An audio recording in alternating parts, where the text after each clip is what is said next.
Okay, please tell me how you experience the sound. In this case, I put the microphone close to me. Just let me know in the chat.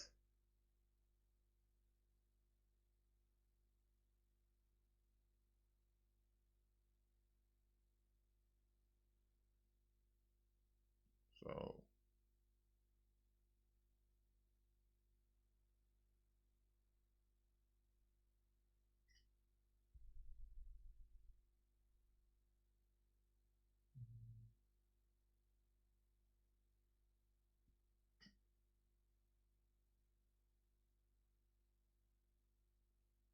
anyone watching, do you hear me clearly?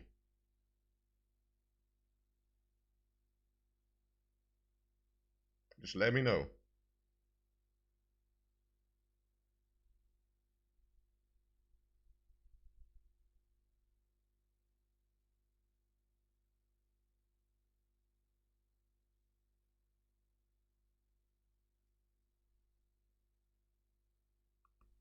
Do you hear me clearly?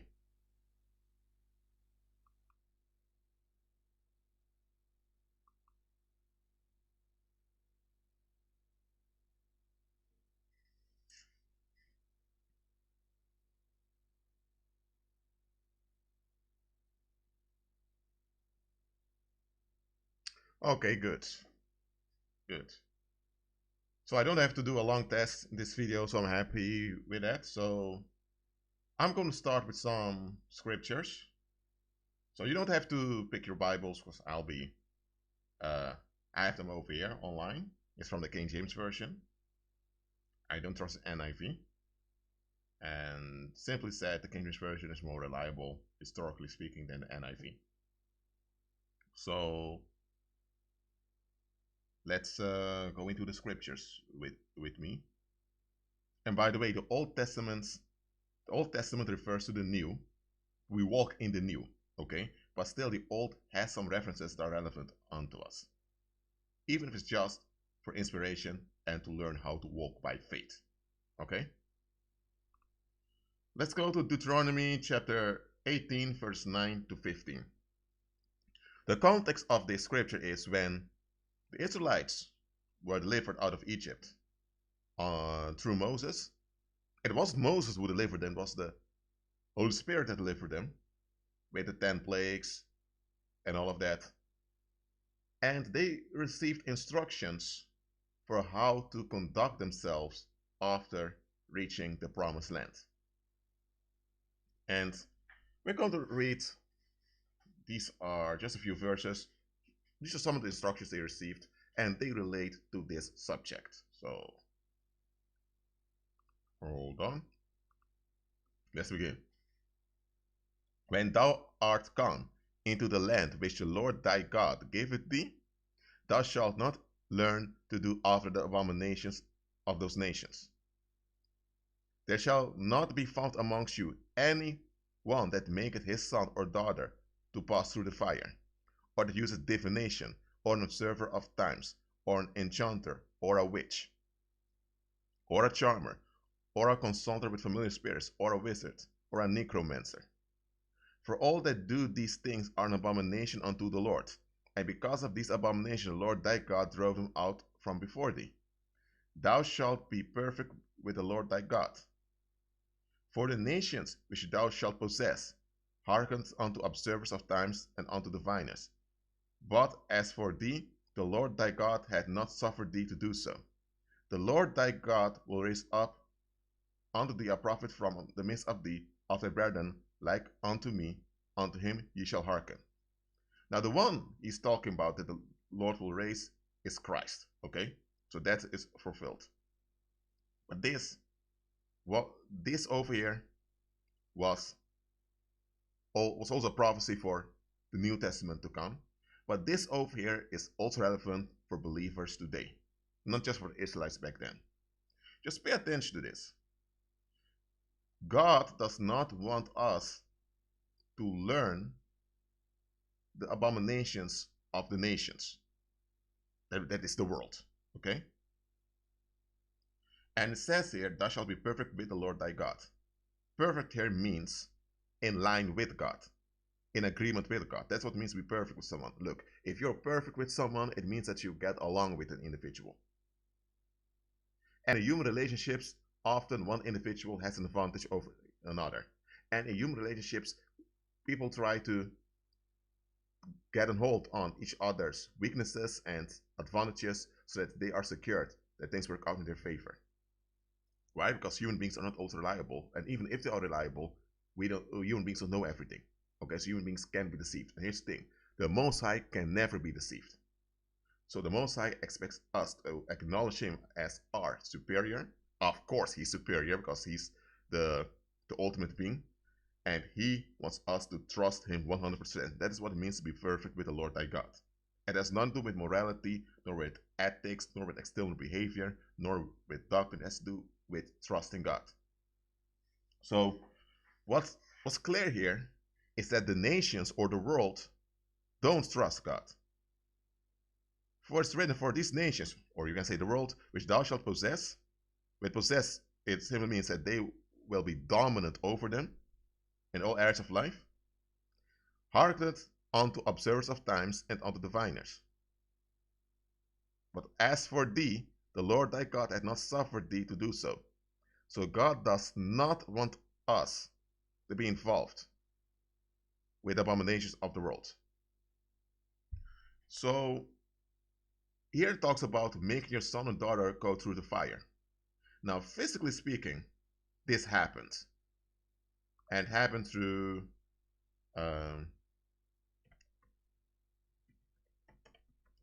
child sacrifice to the pagan gods.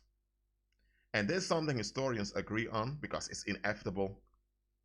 This is what they used to do.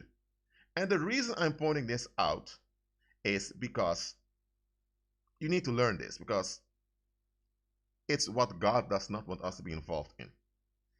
This is just a drawing, I know, but this is how it went back then. You have the big statue, either of bronze or of gold. You have an oven in it.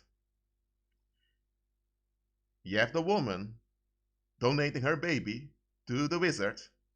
The wizard takes the baby, says his prayers onto the demons, and they place it into the hands. And this was built like a machine, so they would pull on some ropes and the hands would on. You would have people playing music while it's going on, so the music would distract their mind from being shocked by what was happening. That is what they did during the time that the Most High gave this instruction to Moses. Okay?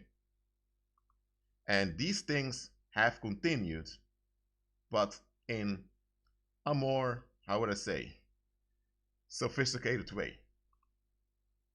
This used to be a self-sacrifice temple of Baal, but I'm not sure if the Muslims destroyed it. I'm talking about the Muslim cults, I mean. But anyway, these things happened in ancient times. Okay?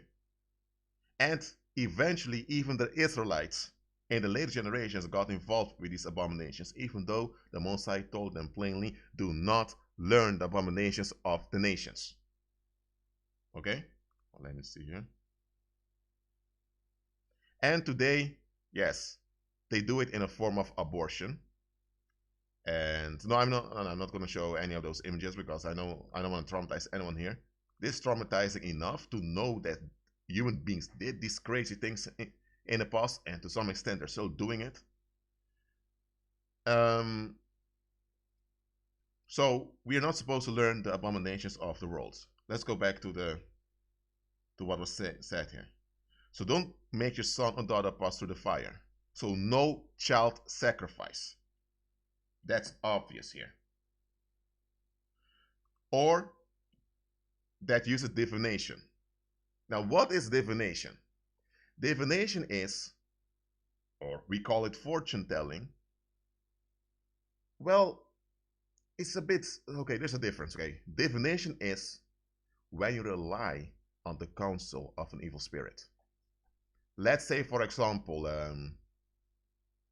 it's a bit of this is a bit historical, but let's say you lived somewhere in, I would say, the Middle Ages, or maybe in the Roman era, or anyway, let's say far ago, a long time ago you lived. You had no instant communication, and the technology wasn't that advanced. Let's say you were a farmer, and you want to know which crop you had to plant this year to get a good harvest. So you went to the experts, who were older, more experienced farmers, but they couldn't give any conclusive answers. Now, naturally speaking, you would rely on the Lord to provide for you. Okay? So you would rely on the anointing for your land to grow. But those who didn't trust God, or who were deceived, who didn't knew any better, because you had folks who didn't knew any better, they would go to some medicine man or some shaman, and they would entrust their issue to the shaman, and by doing that, evil spirits will make contact with the one seeking help through the shaman, through the middleman or middlewoman, and the evil spirit will give you directions on what to do. So relying on the counsel of evil spirits, that's divination. Or an observer of times. Understand this. Evil spirits can only function in cycles and in patterns. So they want the human population to follow in the same way. You have natural cycles. For example, you have the rain cycle, that water evaporates, then it's condensed, and then it falls again on the land. So you have the natural weather cycle. You also have seasons, biological seasons also. So you have natural cycles. Also, when it comes to pregnancy, it takes 9 months for a baby to grow, then it's born. So you have natural cycles. There's nothing wrong with that. But we're not supposed to rely nor to model our existence after cycles. Okay? We're not supposed to do that. But because you have natural cycles, and those natural cycles are reliable, human beings have this tendency to look for cycles in everything. That's an error of the fallen mind, and evil spirits play onto this. So an observer of times is someone who believes in patterns and cycles, and they teach this to other folks. It's not just they believe in it, they teach it. So they teach norms and values that push people into relying on patterns and cycles. Under the Greek Empire, under the Greek rule, or under Apollonians, this took the form of law and order. So law and order is actually you could say, the more modern Apollonian version of observing the times. And of course you have the Babylonian version still, that's your horoscope, observing times, in which you rely on cycles that often don't even exist to guide your life. Or an enchanter. An enchanter is someone who performs dance rituals or sing rituals, or they're active to attract evil spirits. So what often happens is that, what happened also in the past is that during those pagan rituals, when they come together, they would hire witches who would dress in a sexual provoking manner, and they would begin to make seductive sexual dances just to create a hypnotic effect. And there were also times they would dress children in sexualized way to do this also. Yes, they did it. And for those who really wanted to be close to the demonic, they would use transgenders because they hate females. So they would hire those people, and sometimes those people were slaves, so they had no choice, and they had to perform these dance and sing songs just to attract evil spirits, because the performance is done in a negative state of mind. It's done in a state of anxiety. So that's why it attracts evil spirits. That's an enchanter or a witch. Now the witch is obvious. We know what a witch is. That's a female that is involved in paranormal activities. Or a charmer. A charmer is actually what we would call a warlock. Well, that's what a warlock is. A charmer is someone that uses assistance of the demonic in what they do. So just a warlock. Or a consulter with familiar spirits. That's fortune telling. Divinations where you truly follow directions of an evil spirit directly, and consulting familiar spirits or fortune telling, it's when you rely on the insight. That's really when you want help in something, you want clarification about life, but instead of going to the Lord, you go to evil spirits. Or a wizard. A wizard is really the stakeholder of Satan on the earth. It's a male, always. There are no such thing as female wizards. Or a necromancer. A necromancer is someone that worships the dead and who expects to get favors from the dead, even though human beings that pass away, they can't be active. So the only spirits you're involved in are evil spirits that pretend to be the dead. And evil spirits pretending to be dead relatives or dead people are called ghosts. So that's why you never say the Holy Ghost, you say Holy Spirit. Okay? So we ought to avoid all of these things. Okay? Let me go to the live stream.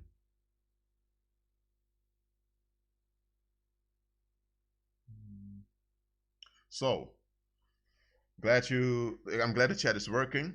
So in this video, I want to focus on wizards. Okay?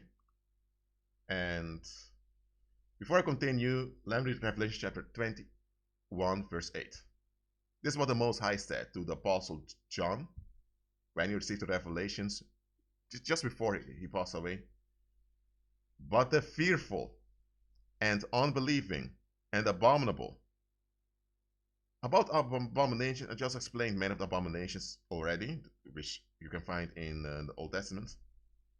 And the murderers and whoremongers and sorcerers and idolaters and all liars shall have their part in the lake which burn with fire and brimstone, which is the second death. So these categories are all the people that don't trust God. The fearful, or better said, cowards. Cowards are fearful. It's obvious. They don't trust God, so they rely on violence. Okay? Unbelieving means they don't trust God. That means they're accusing God, actually, by not giving God the honor he deserves. So eventually, they are in fear also. The abominable, I just explained, the paranormal stuff, murderers, people who dump negative energy on others, often at their own expense, often at the expense of their victims, I mean, and those victims, they either die physically immediately or their quality of life is destroyed. Warmongers, those that use human sexuality to relieve themselves, whether they have a ring on their finger or not. Sorcerers, in some translations says wizards.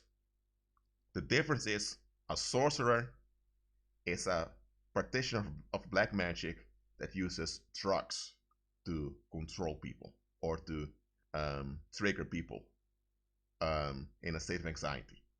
Okay? And wizards are often also sorcerers. Okay? Idolaters simply means people don't rely on God. And liars. Because everyone that's not following Christ is operating in a lie anyway. So wizards belong to the category of folks that will not inherit, that will not be on the second earth because they're not born again. Because born again people can never become wizards. Okay? So, okay. Let me go to another scripture with you. This is from the book of Isaiah. This was in the beginning of Isaiah's ministry. And what the Lord was saying in Isaiah chapter 8, you can read it later for yourself, is that the Lord was saying unto him, do not be fearful like these people are fearful. And when they, that's common people, shall say unto you, seek unto them that have familiar spirits, and unto wizards that peep, and that mutter, shall not the people seek unto their God for the living unto the dead? Now let me go a little bit further. Hold on.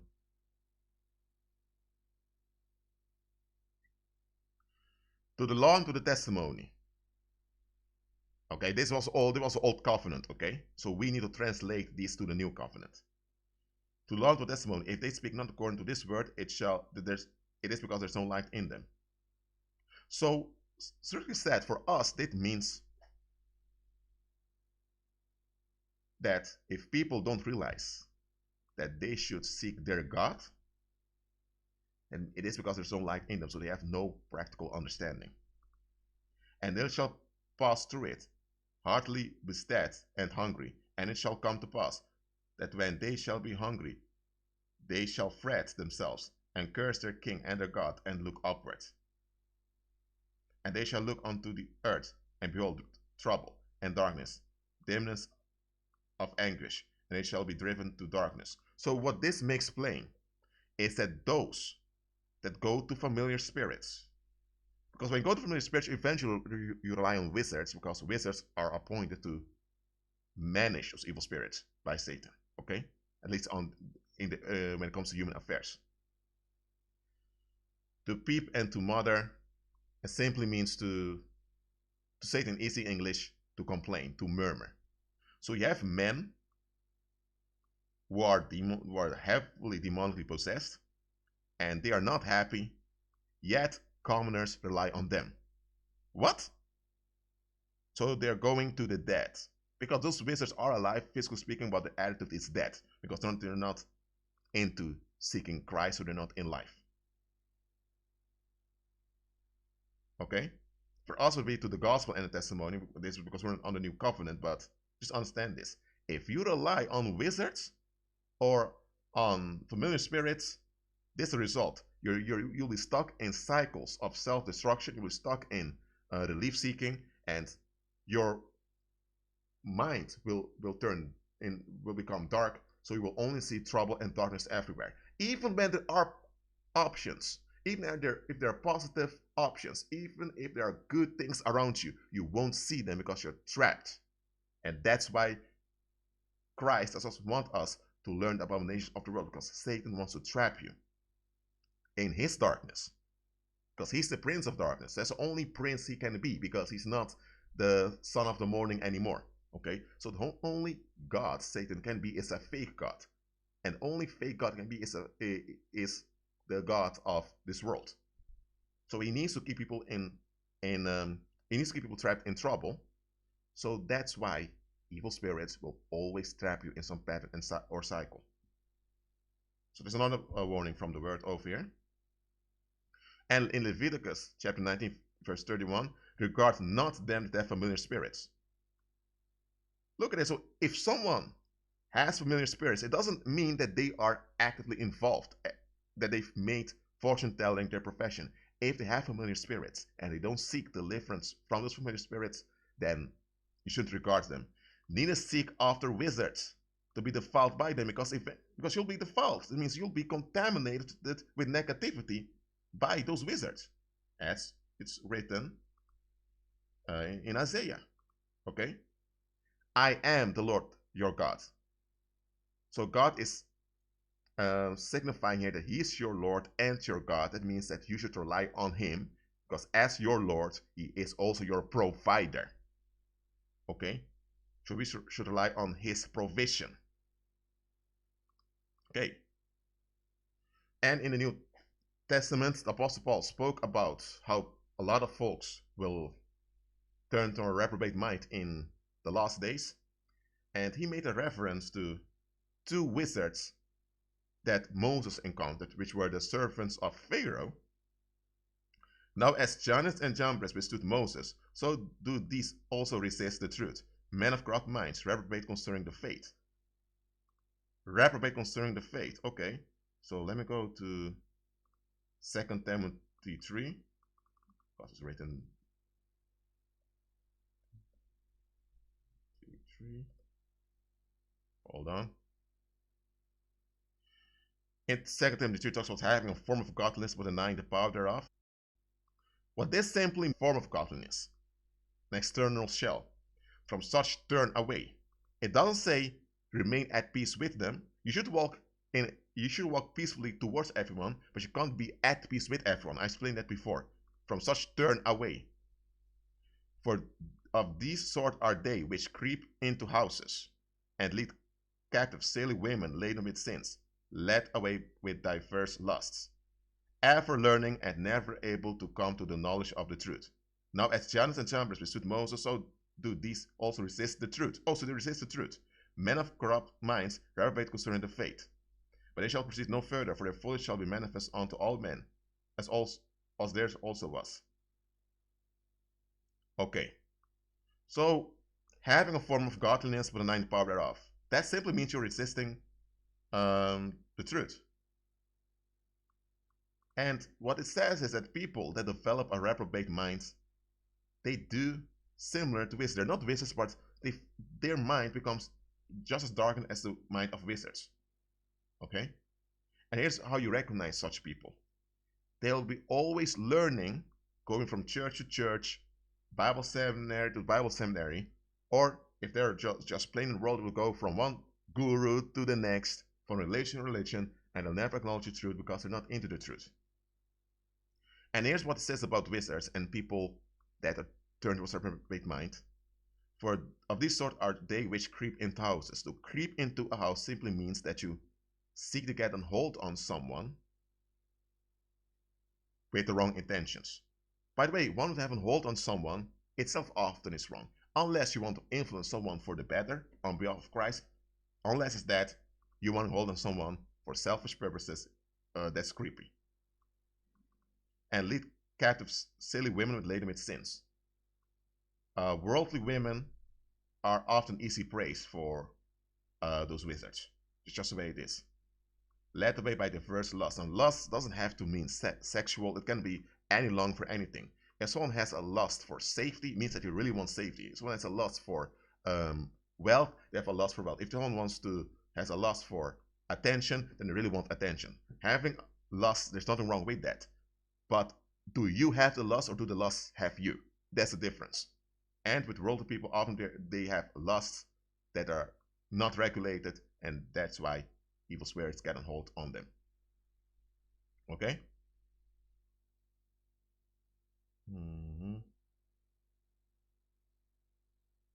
So, okay. By the way, if you have questions, meanwhile, just put them in the chat. Okay? So it should be obvious now that we should not seek after wizards. Okay? But now you may ask Rashid, why would anyone seek after wizards? Seek after a wizard? Well, let me tell you, they do it in the world. And let me go here.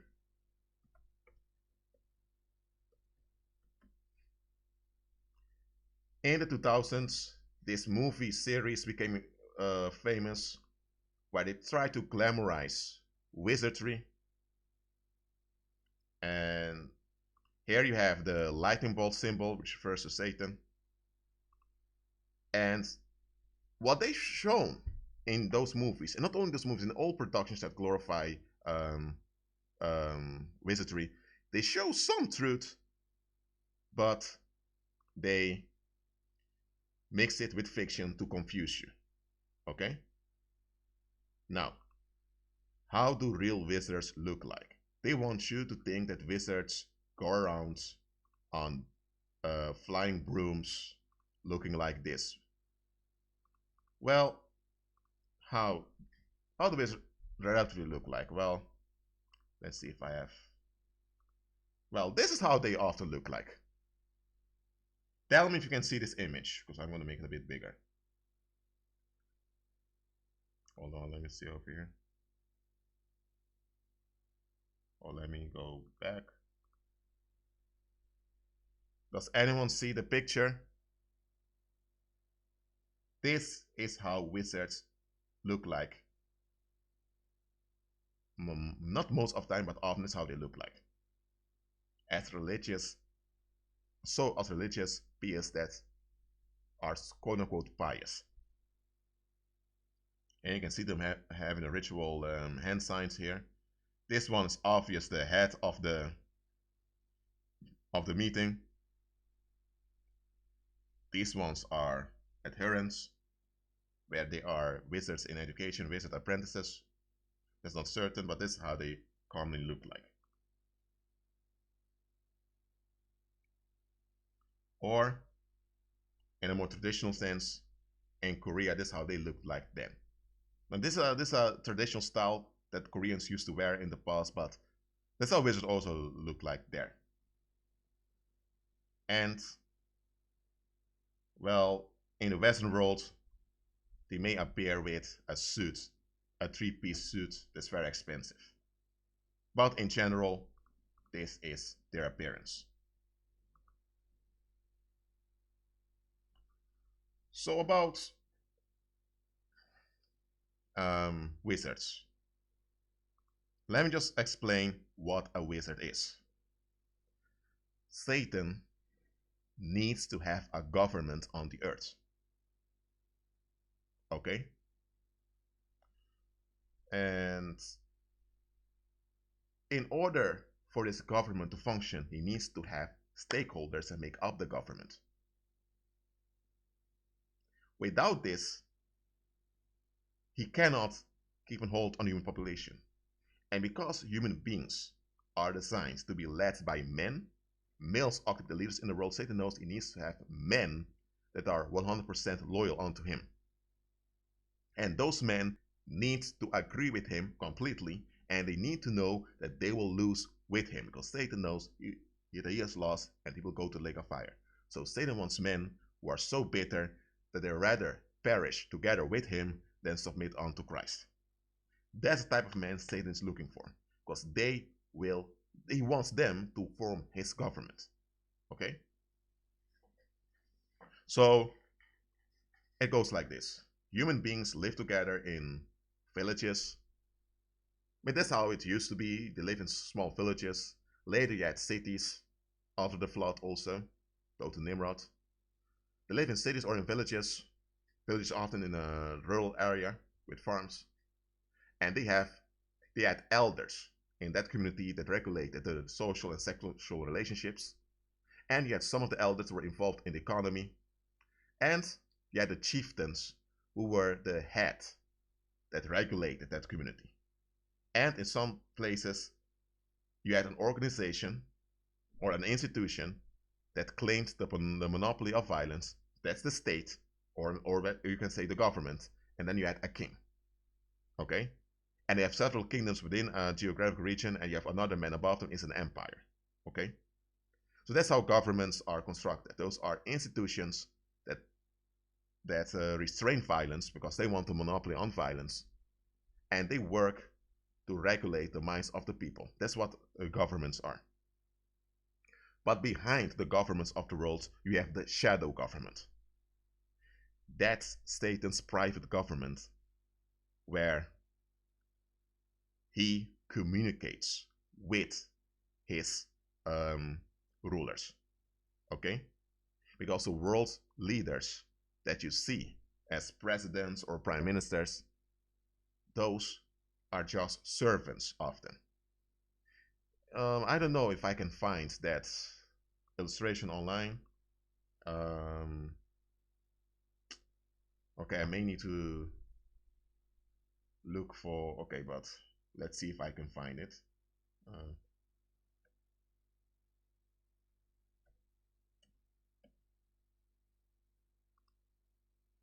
They made, now this one is not exactly correct, but okay. This is how it goes today, so this one's relevant, so I'll come to this pyramid soon. But it goes like this. The people you see in the media with prime ministers or presidents, they are servants. Then you have the black nobility and the blue blood households. And they are the ones regulating the money supply behind the scenes. But above them, you have a group of men who are possessed by legions of evil spirits. They have the best paranormal abilities available. And they are the government behind all the other governments. So all the other governments on the earth rely on the shadow government. Even if they don't agree with the shadow government. Why? Because the governments of this world are set against Christ. Because they want to keep the human population in a state of anxiety. So they are an extension of the paranormal. You get it? So hold on. This one is good, but okay. Let me see if I can make this one bigger.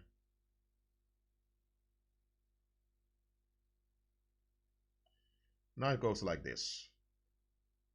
This is a common population. These are the world leaders over here. And those corporations and all of that are part of the leaders. And then you have the blue bloods and the black nobility. And then you have the wizards right over here. And they're led by Apollo, who is Satan's heir. Okay? That's how it goes. That's how it always has been since the Greek Empire came. Before the Greek Empire, the wizards were more local. So understand this. Before the Greek Empire, the wizards were more active on a local scale. Okay, so there was no centralized world authority. But since the Greek Empire, when Satan's son established his rule on the earth, the wizards have been centralized because all wizards now are part of this Greek cult. All wizards now are Apollonians. Okay? Every wizard is an Apollonian because Apollonian is the one giving them orders. Because what Satan has done is Satan has stepped back and given the throne to the beast. Okay, want me to go to Revelation chapter 13 to show it? Okay.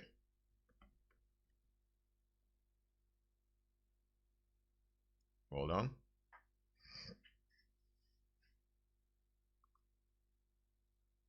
Let me see if there are some questions.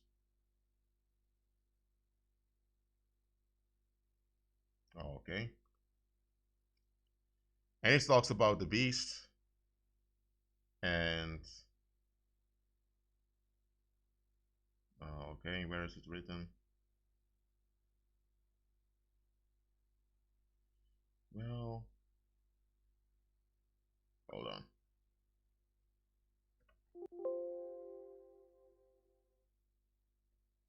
Here it is.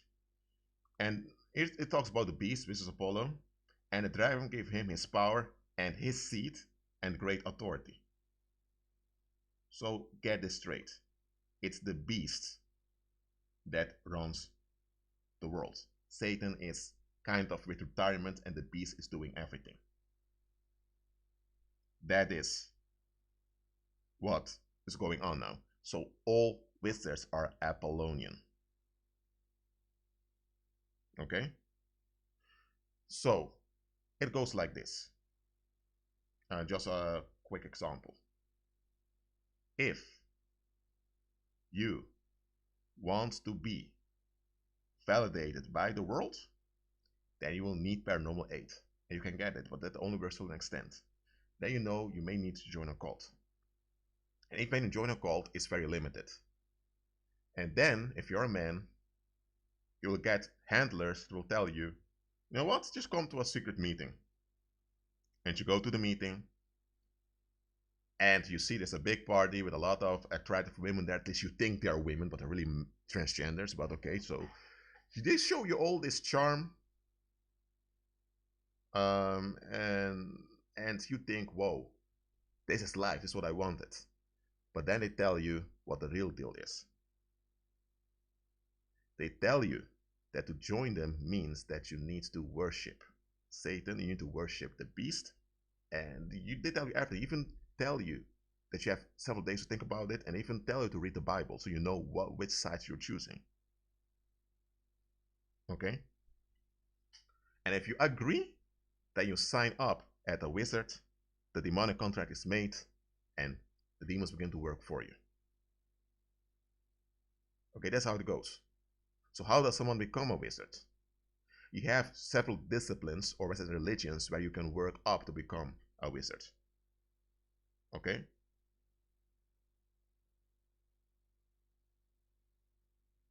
Okay, let me see. I see there's a question over here. Hold on. So those that used to work for Pharaoh back... Pharaoh, by the way, you're confused on something. Enoch is way before Pharaoh, okay? So those who used to work with Pharaoh, back with Moses, performing tricks, mimicking blessings, they were wizards. Yes, those were wizards. Okay. Also in Simpson world. Okay.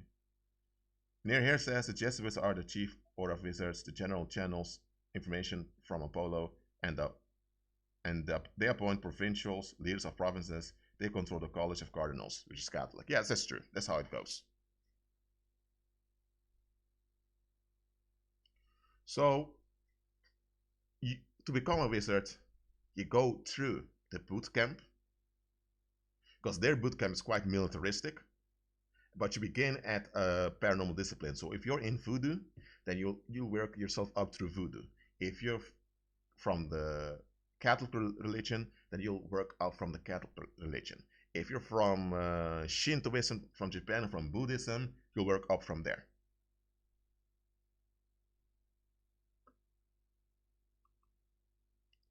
So it doesn't go like this, that you will find an ad in the newspaper saying, do you want to join, do you want to become a wizard? It's not going to work. They're not doing it like that. They only want dedicated people.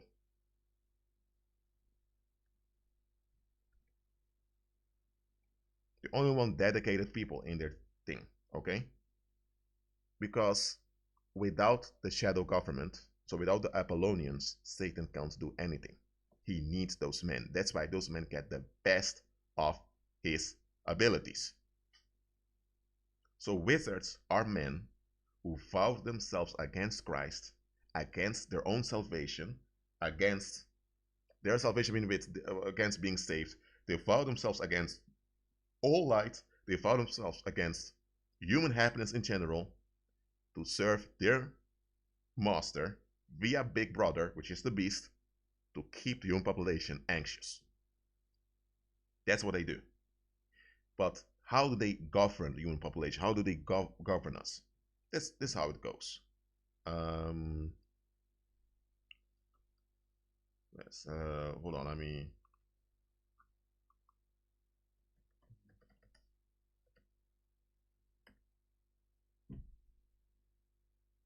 You guys see this over here? Hold on. I may need to wait till this finish loading.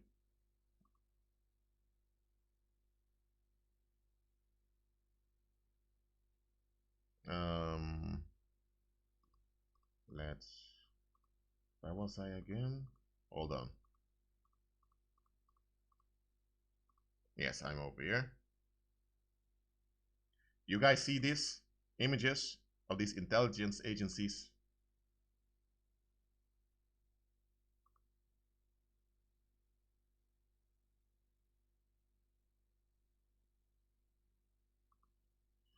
Look, how the wizards do it is as follows.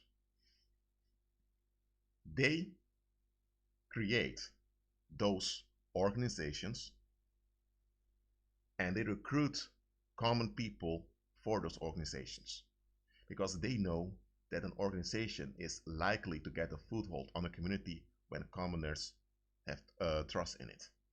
So this is how they did it in the 1600s.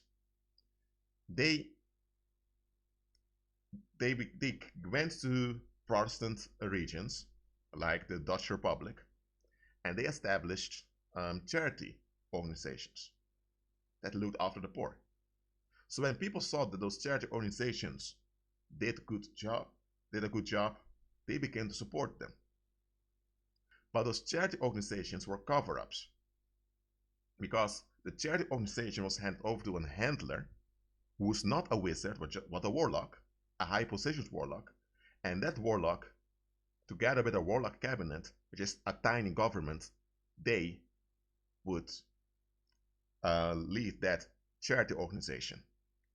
And via this charity organization, they would get their hands on children that they would kidnap and use for their rituals and sacrifices.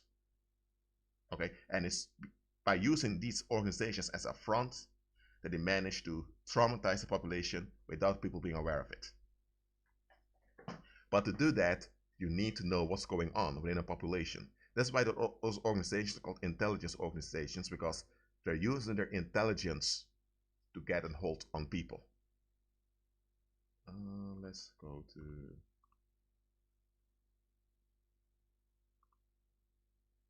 um, I want to have big. Yes, finally, it's big. For example, when you look at the quote unquote American intelligence agencies,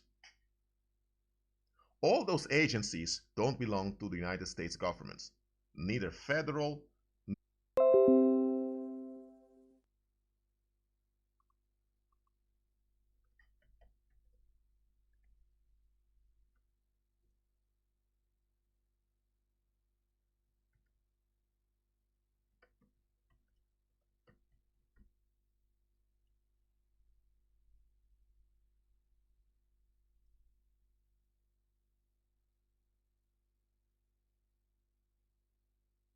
Okay.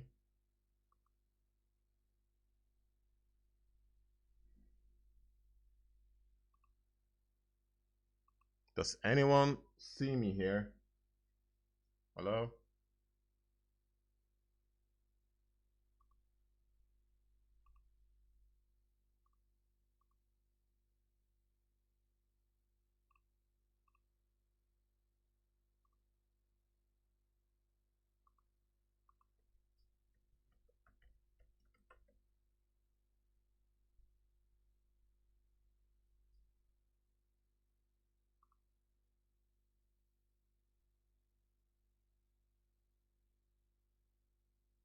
Okay, finally.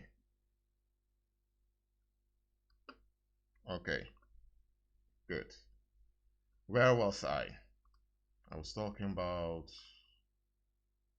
all those intelligence agencies. Just understand the following.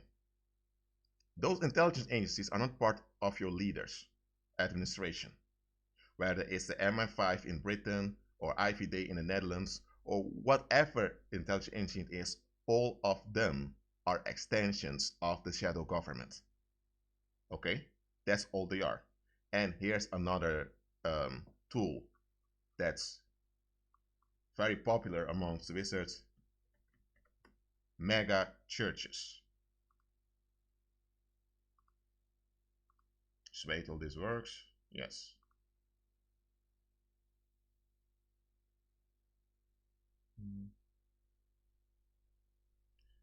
Okay, I don't have any questions yet, but okay. Mega churches are another tool that the shadow government uses to trap the masses. Because it goes like this. Over time, it became obvious that the Protestant message, especially the evangelical message, was very effective in attracting people. It was so effective that pagan businessmen began to model themselves after those mega churches. Because this is what the wizards want: masses of people dedicated to a charismatic leader. And while they're dedicated to this charismatic leader, they're being programmed away from Christ. That's what they want. So these mega churches out there are tools of the shadow government, just like those intelligence agencies. So don't think that you need to watch out for the FBI or CIA only. Those mega churches serve the same purpose. You cannot get a mega church unless the shadow government agrees to it, because they are the ones backing you up. Or do you still think that those mega churches became so rich due to the tithes and offerings that the members are paying? Now, the tithes and offerings the members are paying, they do the money they pay go to the shadow government, and the pagan pastor that leads the mega church, he receives a paycheck. Okay, so those mega preachers are not millionaires. Most of the time, those houses they show off that they're living in, they're not really living in those houses. With mega church, the deception is that if you just work hard enough through paying tithes and offerings, you'll get rich, just like that millionaire pastor. That's the deception behind mega church. And your healing, your happiness, everything depends on you paying your tithes and offerings. That's the scam. And because victims often are complicit in their own victimization when it comes to scams.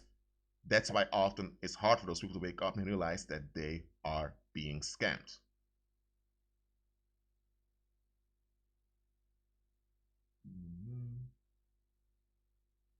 So mega churches are another extension of this. Then you have political parties.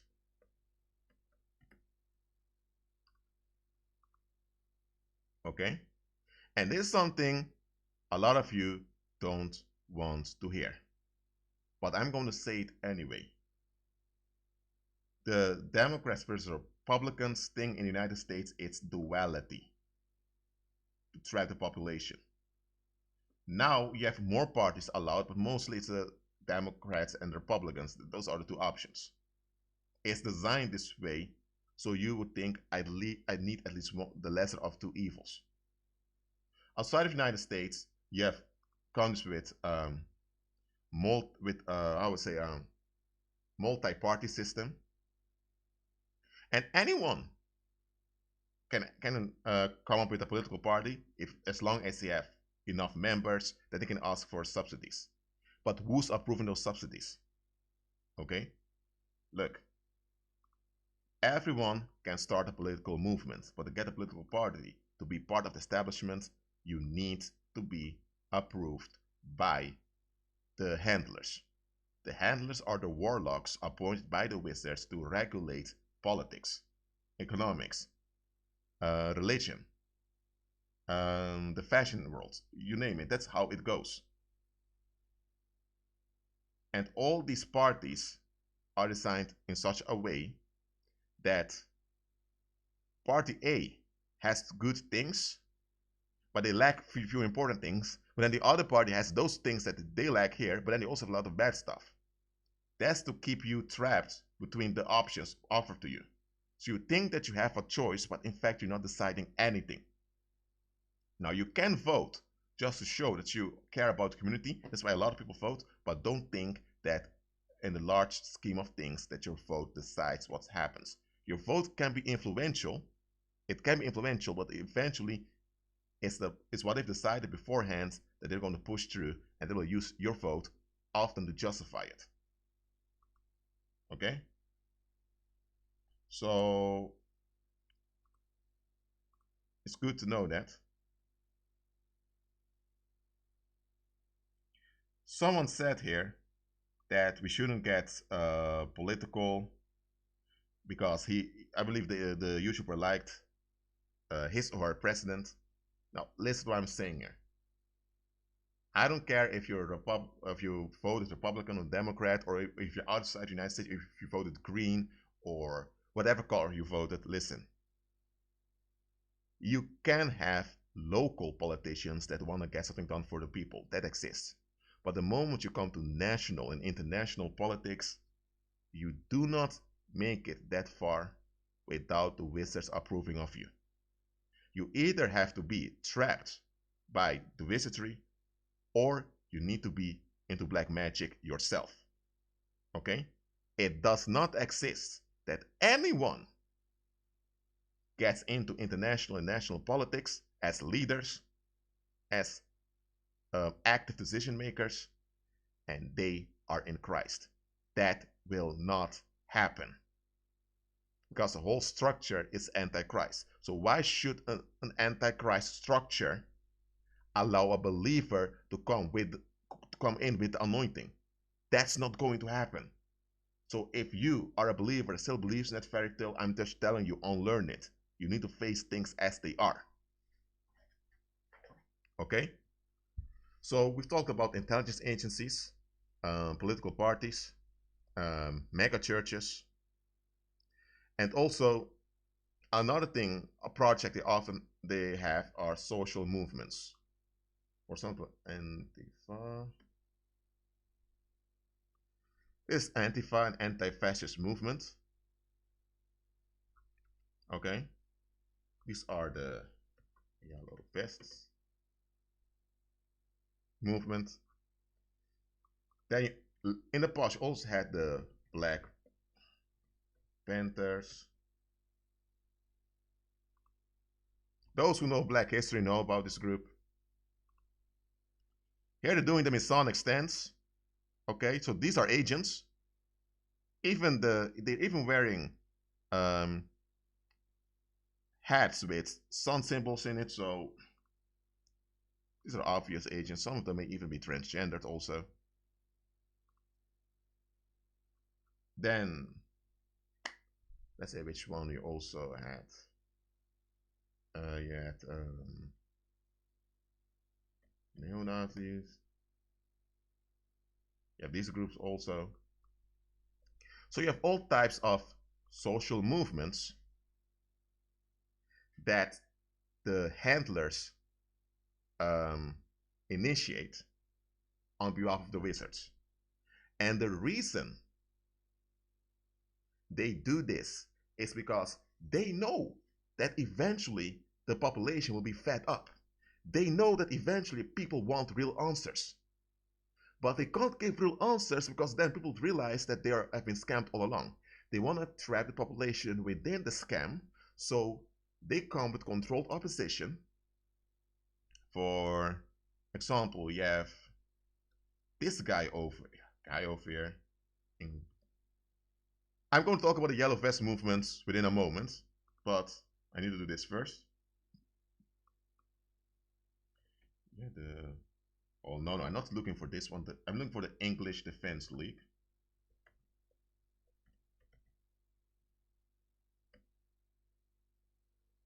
Okay, this was another movement, which used to be led by this guy. He allegedly left the organization. This is just the face that they're using. He has a handler behind the scenes that tells him what to do, when to do, and if he ever gets in trouble with police, it's the handler that will show up, talking to the chief of the police station, and they will let him go. If he ever gets involved with the law, in conflict with the law, you have warlocks, part of warlock cabinets involved in the legal system that will work on his behalf also. That's how it goes. They have their agents everywhere. That's how they do it. You may even have a high school teacher that's very kind but firm, and the students feel comfortable around him.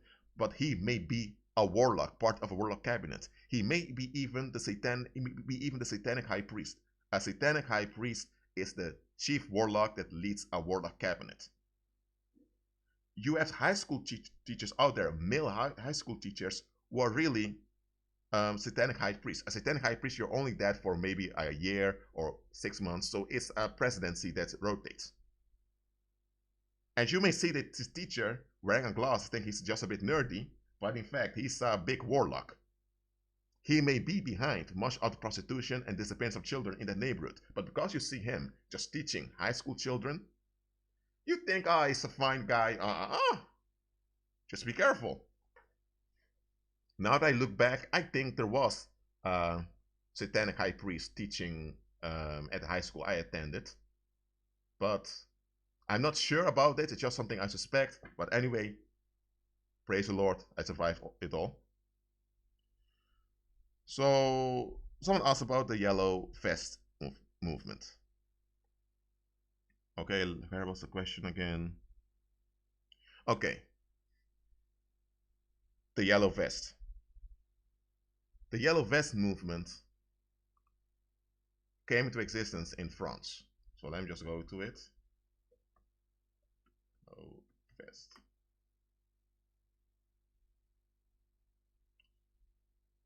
And the alleged purpose of this movement is to get better conditions for the French people.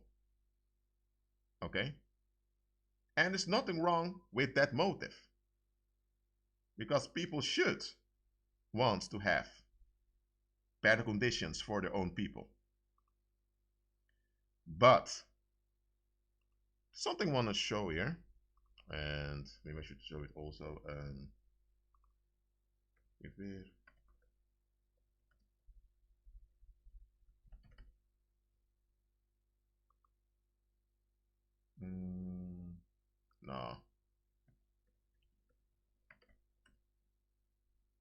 In the French Revolution, well, actually, after the French riots, they idolized it as some divine movement where they used this Greek goddess as the one that brought victory for them.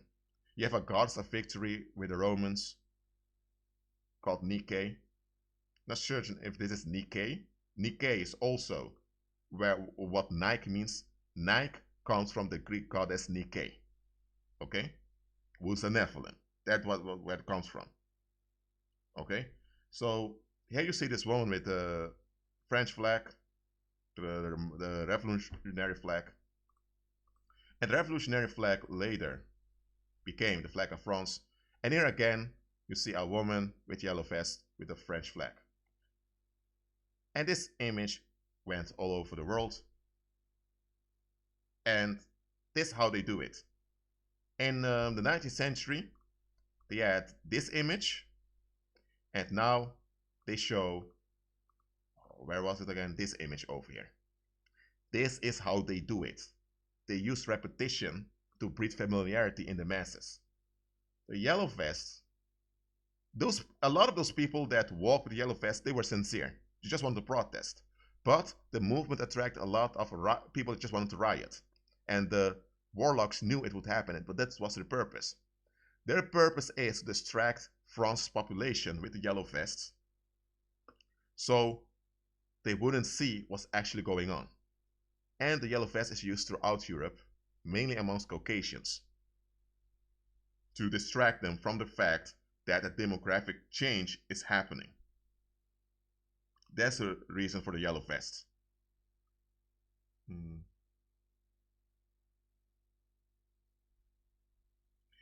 Black Lives Matter. Okay, we're talking about wizards anyway, so Black Lives Matter, that's a demonic movement. Okay. So let me just look it up for you.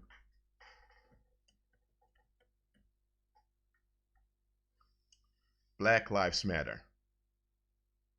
I understand that some people think you need to say this Black Lives Matter because in some parts of the United States, obviously they don't really matter that much to people, including black folks. I'm just to put it all on the so-called white men. Okay? There were people who really wanted to join this movement because they cared about black lives.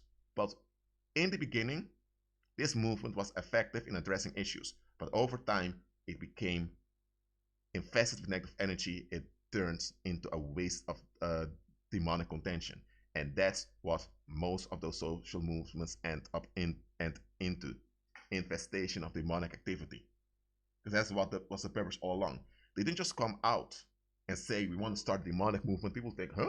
Demonic movement? Are you crazy? Get out of here. No. They come with a good cause to draw people. And while good people are drawn to the cause, also bad people will come. And that will give those bad people room to express their hatred and to dump negativity around. That means to riot. And those movements that turn demonic are financed by the warlocks, because the warlocks are paid by the wizards. The wizards are the one regulating the money supply anyway. And there's one more thing I want to point out. This Black Power movement, I'm telling you, this movement is not from Christ. Because often it triggers people into going to Egyptian gods.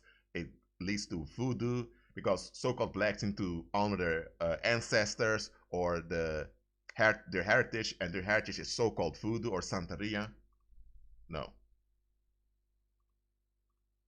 First of all, white people genetically don't exist. They're just people without melanin. So genetically speaking, all human beings are black. But when you talk about black people, you talk about Negroes. Okay, that's a label that you use for people from Negro descent. Okay, I can understand that. But why only black power? So this is how the thing goes. Okay, so you have white power, which is white supremacy. And what do you see here? You see the sun symbol and an X, which refers to Helios. Here you see a sun symbol with an X, and a swastika, which is another sun symbol. So 3 sun references here, XXX 666, right over here. So these are beast worshippers. And this is the 666 hand sign, or XXX, which should show allegiance to the beast. This is the Creed of Apollo. This is how people did it in ancient times. When they would meet one another and they were familiar with one another, they would say Helios or Halios. This is how they would do it. Or they would say Apollo or Io. Io is ancient Greek for sun.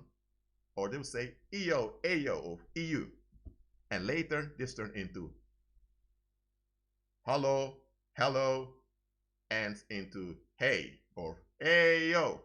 You get what I'm saying? So those are all ways to greet one another in reference to the beast. Okay? Just wanted to point that out. So you have white power, which refers directly to the beast. And then they come up with a resistance movement called black power. And this one heads more towards Egyptian gods. But eventually, it serves the same agenda because it doesn't lead you to Christ. You get it? There's nothing wrong with women loving their afros if they have if afro is a natural hairstyle. Okay, there's nothing wrong with any of that. You can be proud, you can be happy with that. That's how Christ designed you.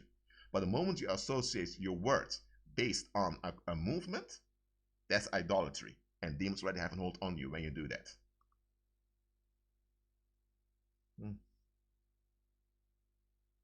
Okay, let me look at the questions.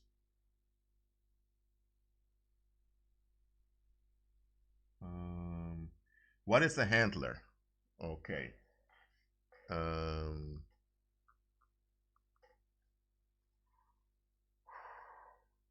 Did any one of you watch the series Prison Break? It was a series years ago.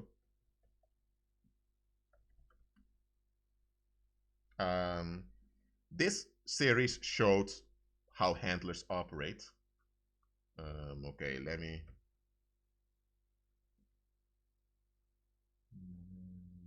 No. I'm looking for this particular actor that played a specific role in it. Hold on. So I want to explain what handler is, but I like to use visual so you can get it better.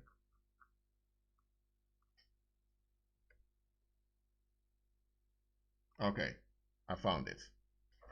He's just an actor. Okay, but in Prison Break, it comes down to this. Okay, you had this governor that made a blood sacrifice. That's what you do to get support from the demons and from the shadow government. But they had to blame someone for the murder. So they chose a random guy that owed some drug dealers some money. Because remember, the drug world is run by handlers. So you had this handler in the drug world who was ordered by the wizards to select someone who had debts. Okay? So this guy who owns debts to another drug dealer, the handler paid that drug dealer, and the drug dealer knew I need to back off. So the one that owes the money, the handler came and told them, you need to do us a favor. You need to shoot someone for us. So when the guy who owes the money to the handler now decide, okay, I'm going to do it, before he arrives, the individual was already dead. Okay? So he didn't really kill anyone, but he was locked up in jail anyway. So then his younger brother, who was a genius, also made sure he got into jail, and together they form friends over there to break out of jail, and it succeeds. But then you had this handler from the FBI who was the one who arranged the matter, who all had to make sure that the suspect, as well as the others that escaped from jail, were found. Okay? And a handler is simply someone that leads a project on behalf of the wizards. That's how it goes. And handlers, they often wear black and white suits duality. Okay, the puppets would often wear colored ties. Purple refers to a hoax. So, for example, so if someone wears a purple tie, they're signifying that you're being lied to. That's the meaning of it. If it's orange, they try to say that they've graduated in Freemasonry or some other pagan discipline. If they don't wear any tie at all, they simply say that they don't want that they are just associated, so they're not really involved. But handlers are the leaders of projects, okay?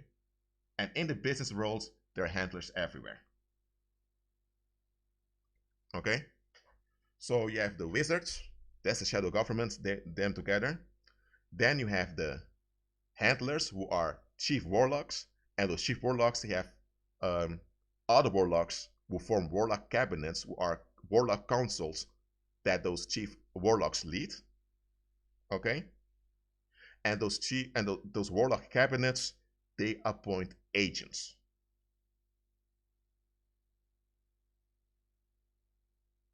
Okay?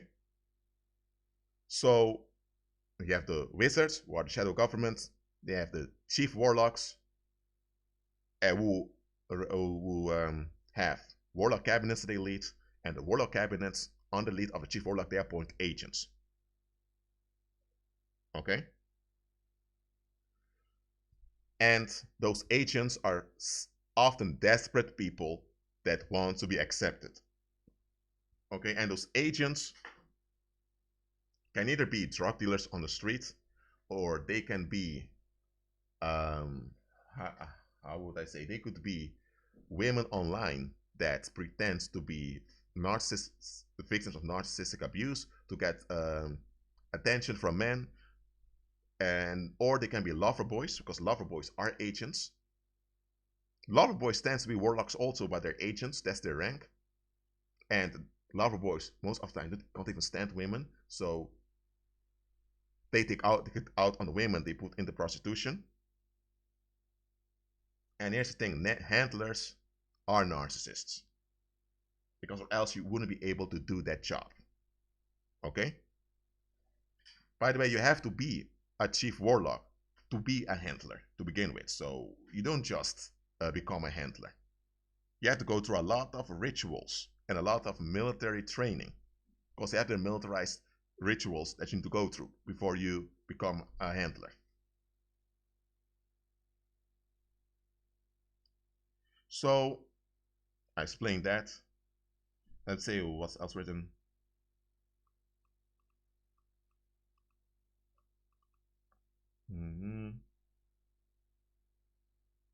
So is it clear now what the handler is?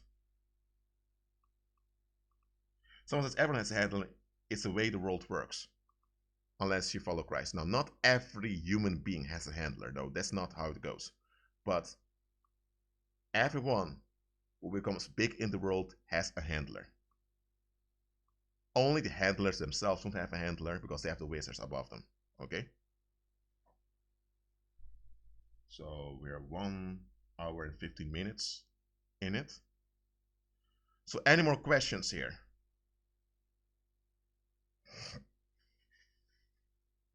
Because I can cover more parts of this message, subject about wizards, but I want you to be involved. So ask your questions here in the comments, in the chat. And here's another thing about wizards you need to understand. Okay, wizards are not men that live in solitude. That's what a lot of folks think. Okay, wizards tend to live in luxurious places also. Remember, they are Satan's government. Okay, they are what we can call the elite. Okay, the word elite is often used for the rich people in an area. That's how people use the word in common language. I also use it that way. But if you really want to identify the elite, they are the wizards. And wizards tend to live in very luxurious places But there's one thing, those places are not accessible for other people. Even handlers who are close to the visitors are not allowed to come there unless they are invited. Because if you come there uninvited, there are a lot of booby traps on the properties, like mines or bear traps or holes in the ground that you can fall in. And if you survive all of that at your close, you have violent demonic spirits that may strike you down. So you don't get that close to wizards' residence that quickly. Okay. There are some wizards that live in small apartments because they need to get along with the common people because they need to pay attention to the community. But wizards are rich. Okay? Remember, they are the ones that run the financial world.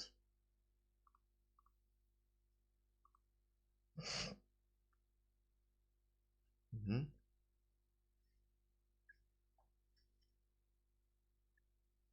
And in the scriptures I read in the beginning of this video, it's written, don't go after wizards.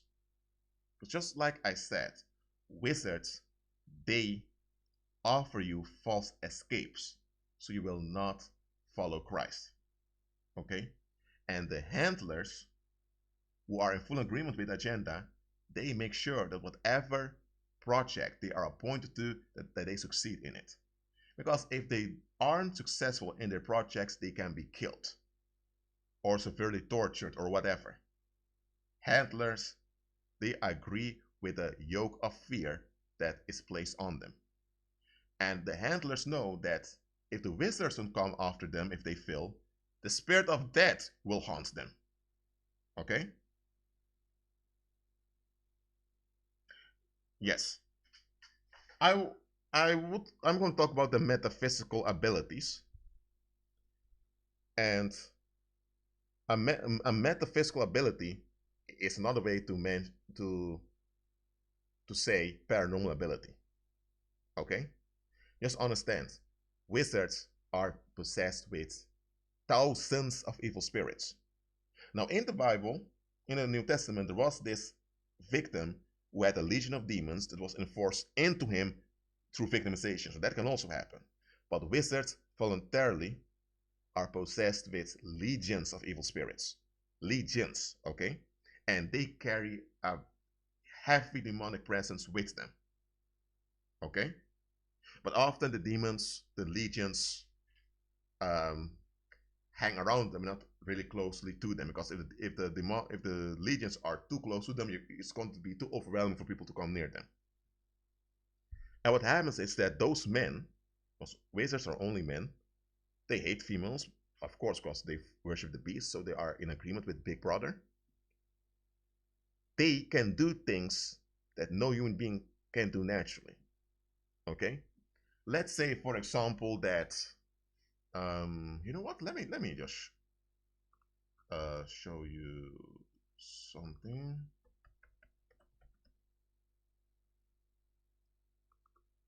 Hero series. I'm going to show you guys a trailer of a series they made years ago. And remember, in those productions, they show you truth, but they fictionalized it with confusion, so only those who can see through the symbols and signs can see what they mean. Just to visualize what I mean with metaphysical ability.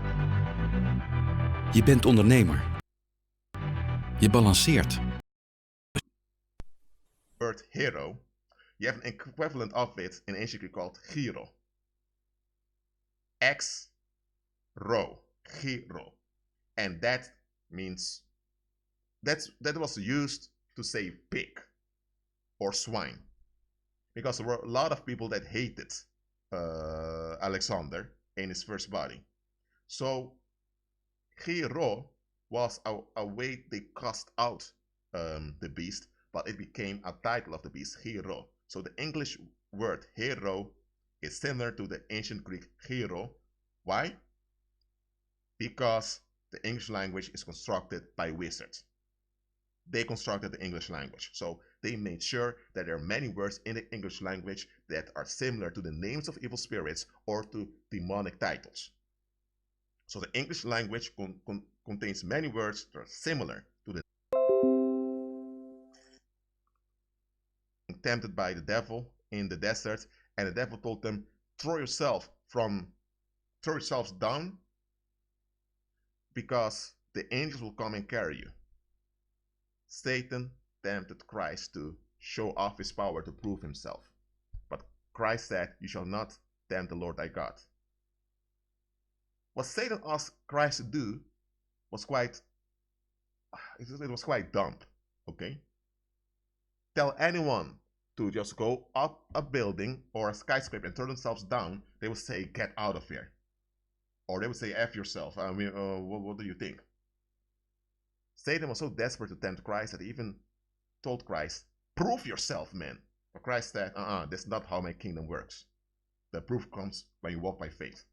So that theme is also used here. I'm telling you, I think I can fly.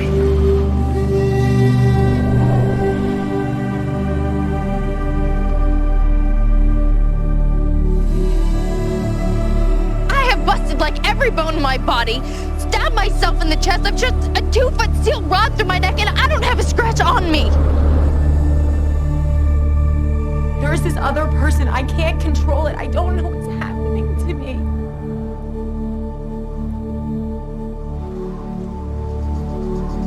You need to pull yourself together. You're not real. Sun symbol. Here is a pointed building, which represents the phallus of Nimrod to promote homosexuality. How am I supposed to paint the future? Nobody can paint the future. That's the drugs talking. Look around.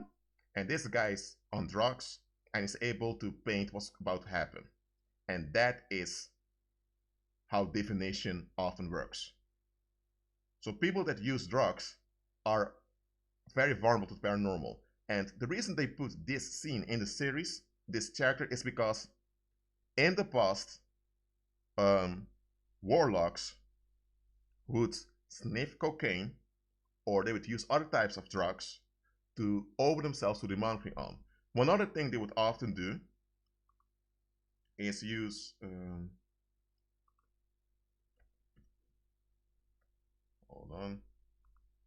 is to drink those toxic alcoholic drinks called spirits. They would just them very quickly. So they wouldn't drink them slow, they would drink them very quickly to overwhelm their body. And when their body's overwhelmed, they are open to hear and communicate with evil spirits. The same way with tobacco. To smoke, in the past, they used to have those long cigars, often with some coke or other drugs in it, and they would smoke it, and it would hit them, and they would be able to communicate with evil spirits. Today, smoking and using drugs is done for recreation, and also drinking those alcoholic shots also seen as something recreational, but it was done by warlocks and also to some extent by witches in the past to get access to evil spirits, okay? So that's where these practices come from, just so you would know it.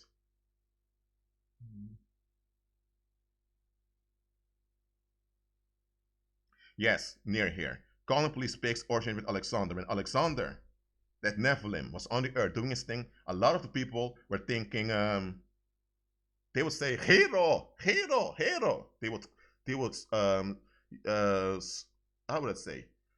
They would swear at him. Pig, pig. That's what they would do. Get out of here. But of course, Alexander, who was a Nephilim, feeds off of negative energy. So it became a custom amongst pagans to worship pigs. And that's why you have in fashion many pagan women putting this septums. The septum is what witches used to do in the Greek Empire, and later in the Roman Empire, and also in the Middle Ages, to show their allegiance to Apollo. Okay, but a lot of women who don't know any better do today because they want to belong to the gothic scene, or they want to belong to the rock scene. They just want to belong to a social group, so they follow the trends, not knowing what's about. When you put this in your nose, you're saying to Apollo, Master, I'm here.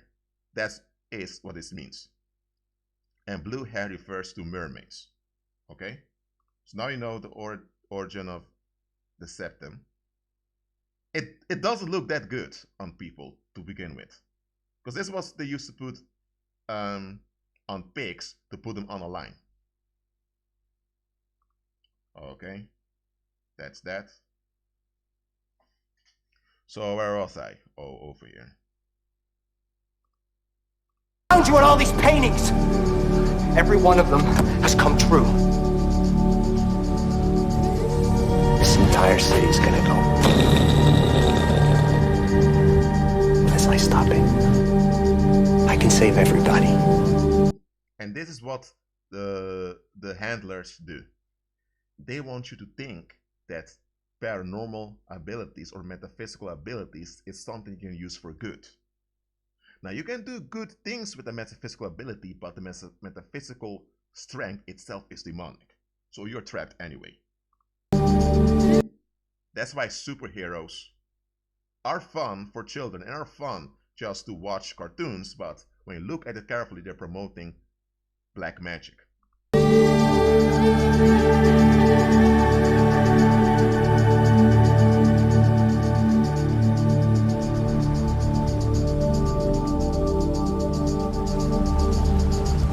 My name is Hiro Nakamura.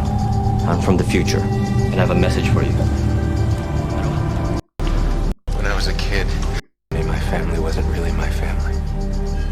They weren't bad people, they were just insignificant. They also had to put a creepy guy in to show the true nature of the beast. Special. Why are we here? What is the soul? Why do we dream?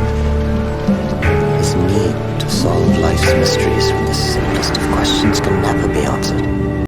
They put this in. First of all, green is a color that's symbolic for witchcraft, and you have codes because the wizards speak in codes to their subjects.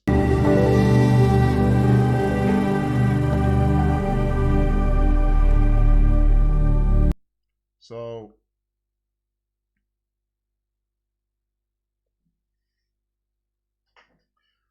yeah, here I'll talk about the hair color soon. But what you just saw in that trailer is they're promoting metaphysical abilities. For example, if a warlock has a demon inside of him, that demon can stretch out his hearing ability. So it can be that your natural ears can only capture sound to, let's say, a few, I don't know the complete stretch of the human ear, but human ear has its limits to how far you can hear. A warlock with a specific demon inside of him, the presence of the demon enables the ear to hear far further than the natural human. It can also be, for example, that you are in another country. Let's say you're in China, but you don't speak any Chinese at all. But you have this demon inside of you who does understand all the human languages. And this demon is your automatic translator. So when other people are talking, the demon automatically translates the sounds into your own language and emits it to your brain. So you hear Chinese, but you understand what they're saying. The only reason you understand what they're saying is because the demon is translating it instantly for you. That's a metaphysical ability. You also have metaphysical abilities where you need to be in demonic contact for, because those abilities they're quite dangerous. For example, you have the ability to where there are several demons around you that bend the light waves that come towards your body, and because of that you become invisible. People can't see you. You're really invisible. Of course, people can hear you when you walk around. And of course, you still have the material limitations, so you can't walk through doors or anything like that, but you're just invisible because people can't see you. That's another metaphysical ability. And you have other metaphysical abilities that the more intense they are, the more you need to do for it. Wizards make use of metaphysical abilities. For example, if you want to go from London to Manchester, which is in the UK, you either catch a train or an airplane. Or you can go by car if you want, or motorcycle, but still you need to use a physical device to transport yourself over there, because walking would take too long. Wizards, they can teleport themselves to another location if it's not way too far.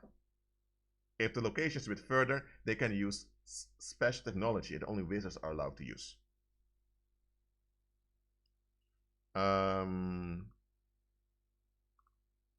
Hold on a minute.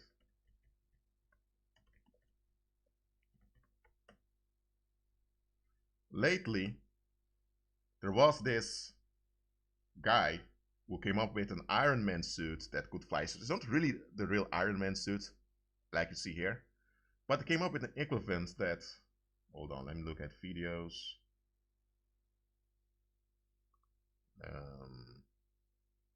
Hier is je mochaccino. Oh. Drink je nou net?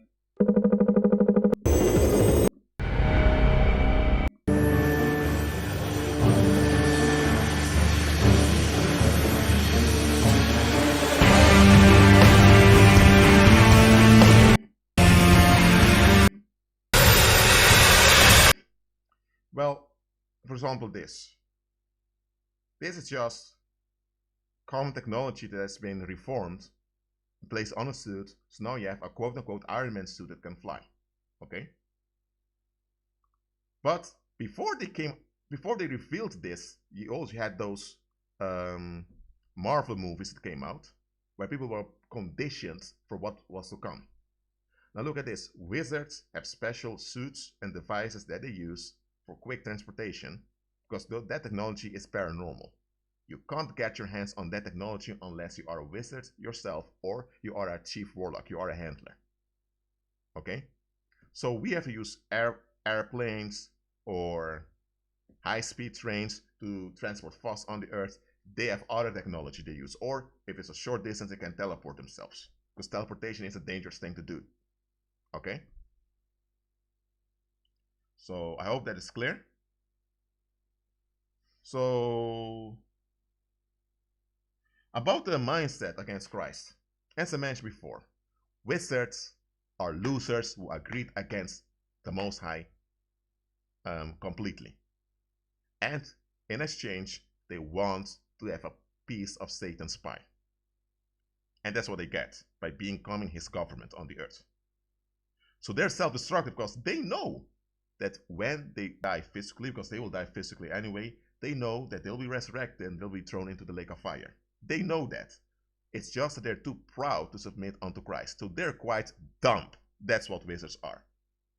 But because they keep the human population in a state of anxiety, and when you're in a state of anxiety, you can't think clearly, because of that, a lot of people tend to think that wizards are so smart. They're not. If they were so smart with the understanding they have, they would serve Christ, the real king who has the real power.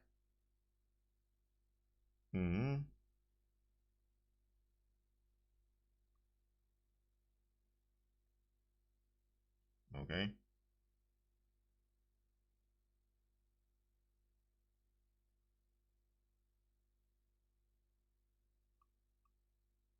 Listen, someone asked whether someone's middle-aged son who claims to be an atheist could be a wizard. Now look.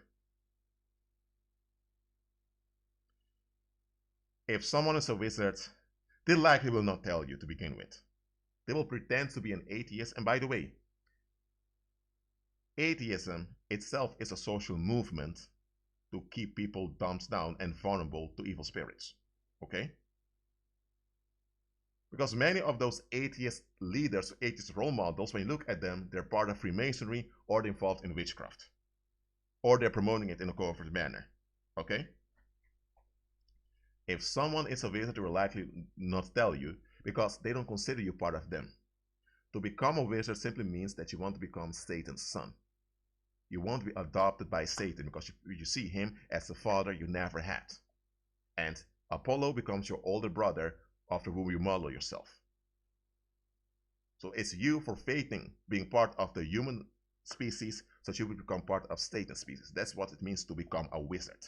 And because Satan hates females, he only wants men. And for his government, he can't use women because women are not suitable for the government he wants on the earth. And even with the Most High, the leaders of the world, the leading believers have to be men. That's how God intended it. Okay? Now, someone asked about what do other hair colors represent. Okay. Okay.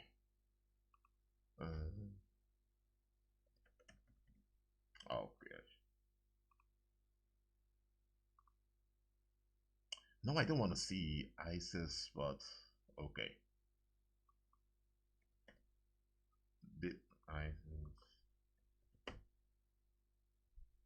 Okay, someone asked about hair colors, and I'm going to give an answer to that.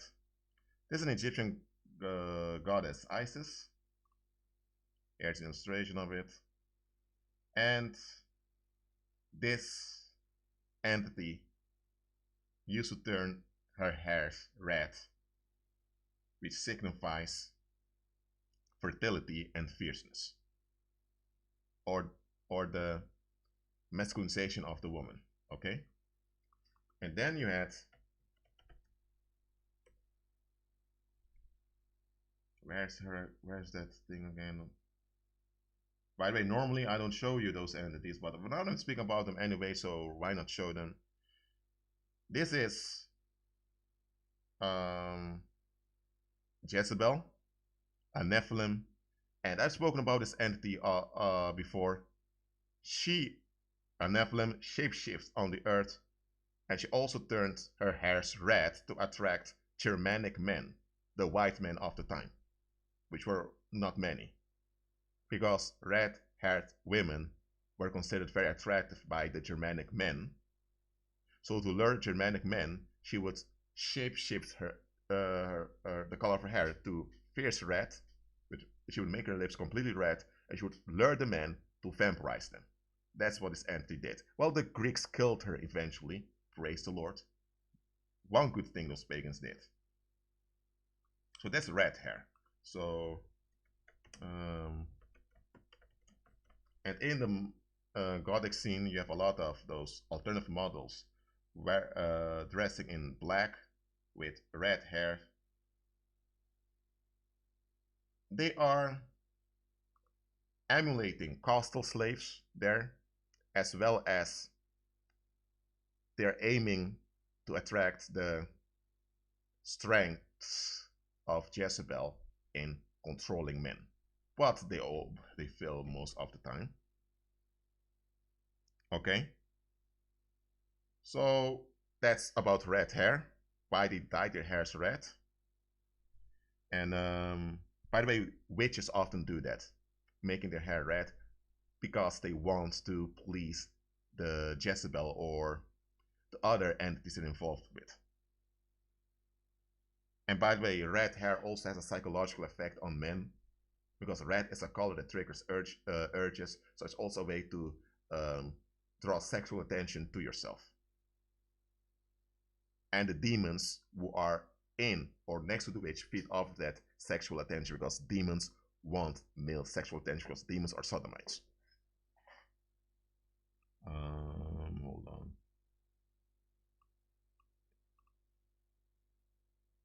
So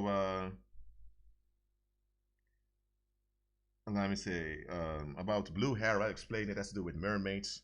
You have gray hair because many of those witches, many of those worshippers of Diana in ancient and medieval Europe were often old women that used their charms to appear young. So they didn't have plastic surgery at the time. They didn't even use that much makeup. They would use the those metaphysical abilities as witches to make themselves appear young. So now you have women in today's day and age who honor those old women, those witches of old, by dyeing their hairs gray.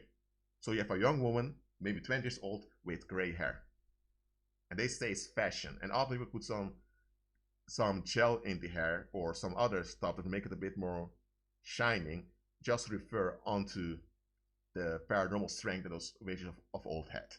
That's where it also comes from.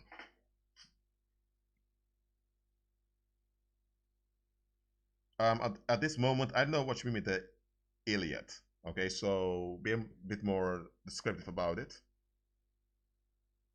Let's see if there are other questions.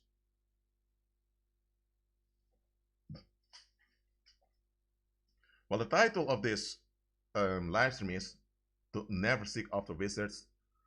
It's because the attitude of worldly people is to look after wizards. Because wizards, they give social movements. The handlers, they also regulate clubs, parties, and all of that. And that's why people are at ease with what they offer. Now, sometimes they offer something that's good, but only for a short term. And even the good things they offer you is to keep you away from Christ.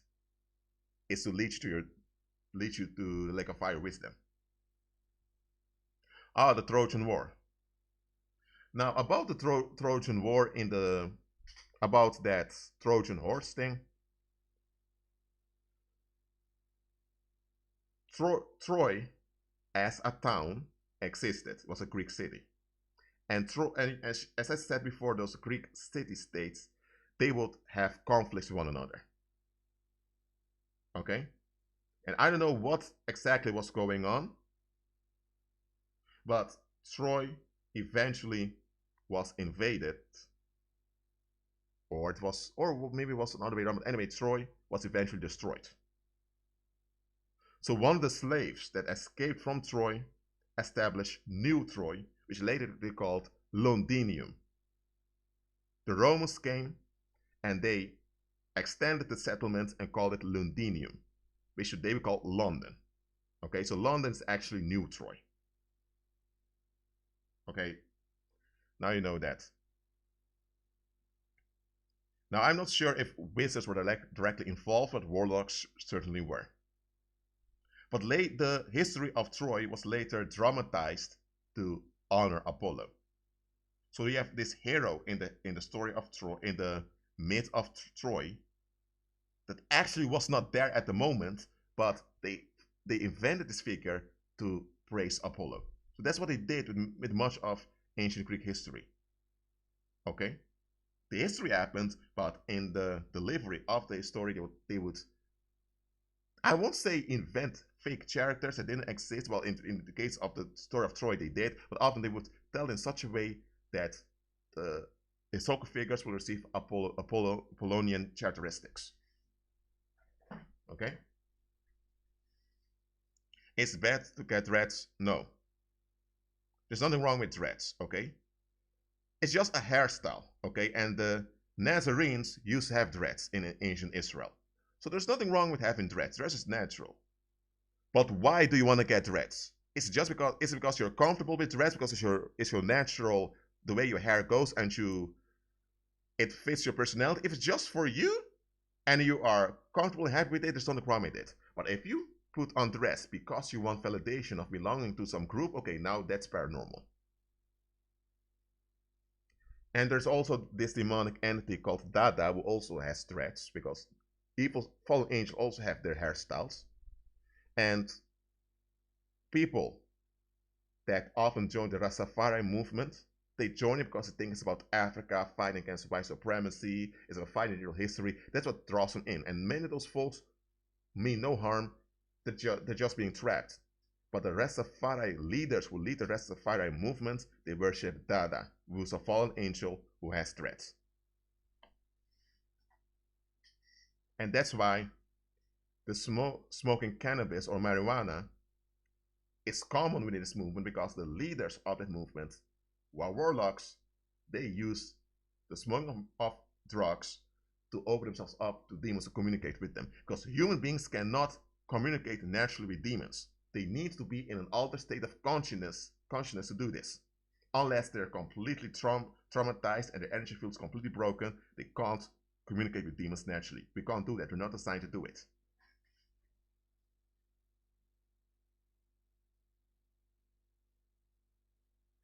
Well, silver coloring of the hair is really gray. You color it gray and you put another layer of fat or whatever in it that it appears silver. It's worshipping reprobate women who often turned away from men, who turned to homosexuality, who lived in forests, kidnapping and killing children to worship the beast. That's who those men or women worship when they put on silver hair.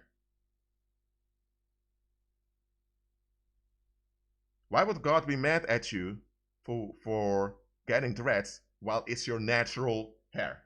Okay?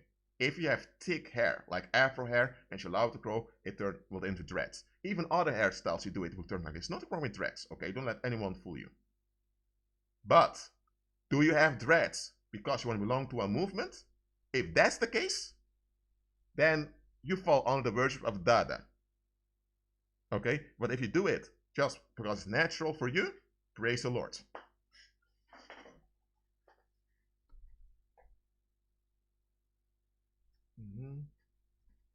So, any more questions? If I did I forget to answer one of your questions? Let me see.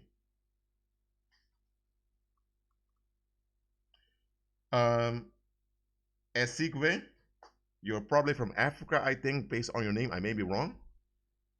That book, Power of Concentration, you have many of similar pagan books. Look, if it's just for research, you can check it out, but beware with such books, because such books were not meant for everyone to have access to them.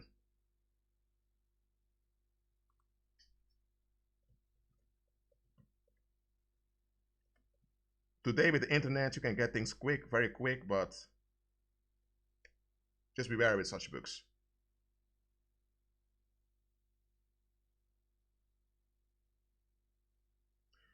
Ezekiel, I don't know your relatives personally, so I don't know what their motives are. But if you realize that they are playing games on you as a target, just move away from them.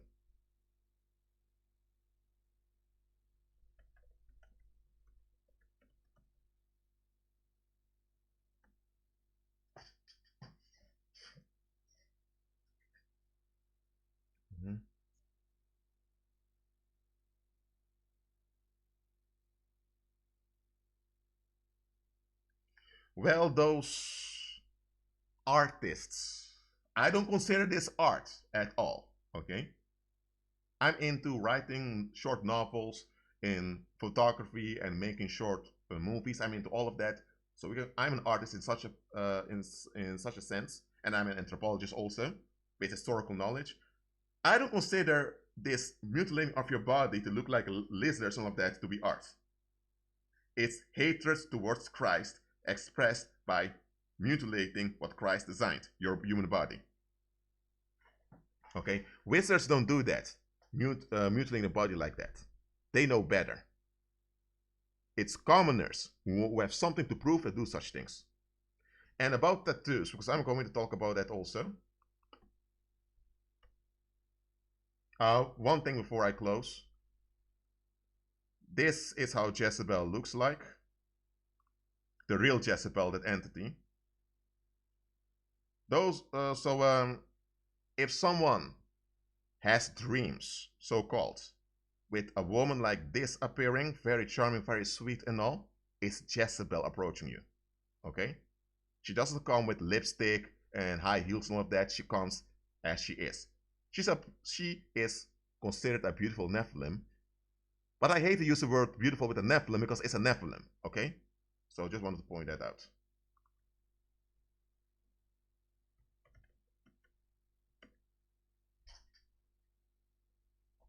Okay, are there any questions here? Okay. About tattoos. What is the purpose of a tattoo? A tattoo is a mark. that you put on your skin on behalf of the dead. Okay?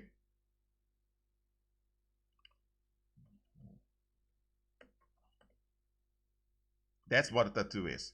But first, let me enlarge a photo of Isabel. Someone wants me to enlarge the photo, so let me go for it. I don't know why this version is so small, but no, this is a edited version, but yeah, let me.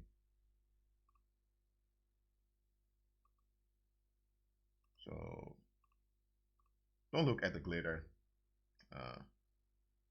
This is Jezebel.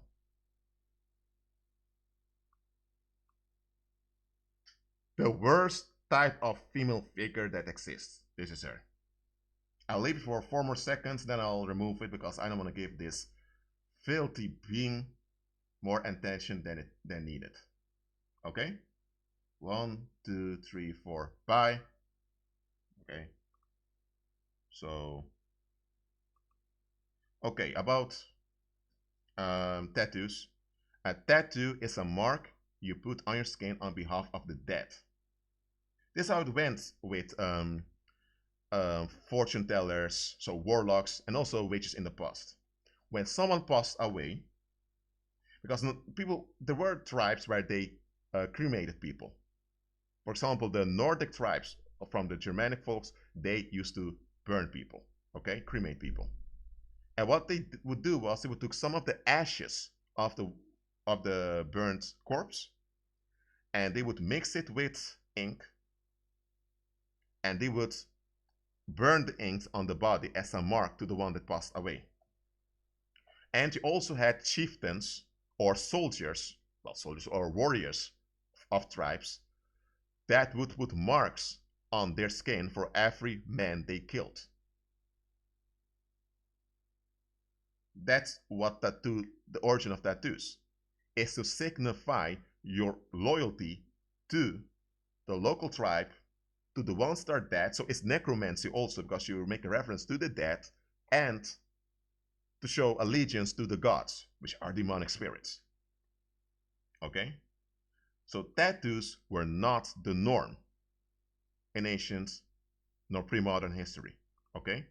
Only those involved with the paranormal, or in the lesser forms of the paranormal activity like shamanism, they often wore tattoos, or the kings or such people. And there were times they used to burn marks on slaves also. Even during the transatlantic slave trade, they would do this, would burn marks on slaves and put ink on it to signify to which owner they belonged. Please don't do this to your body. Never. Okay? Well, as you see in ancient Egypt, they used tattoos also.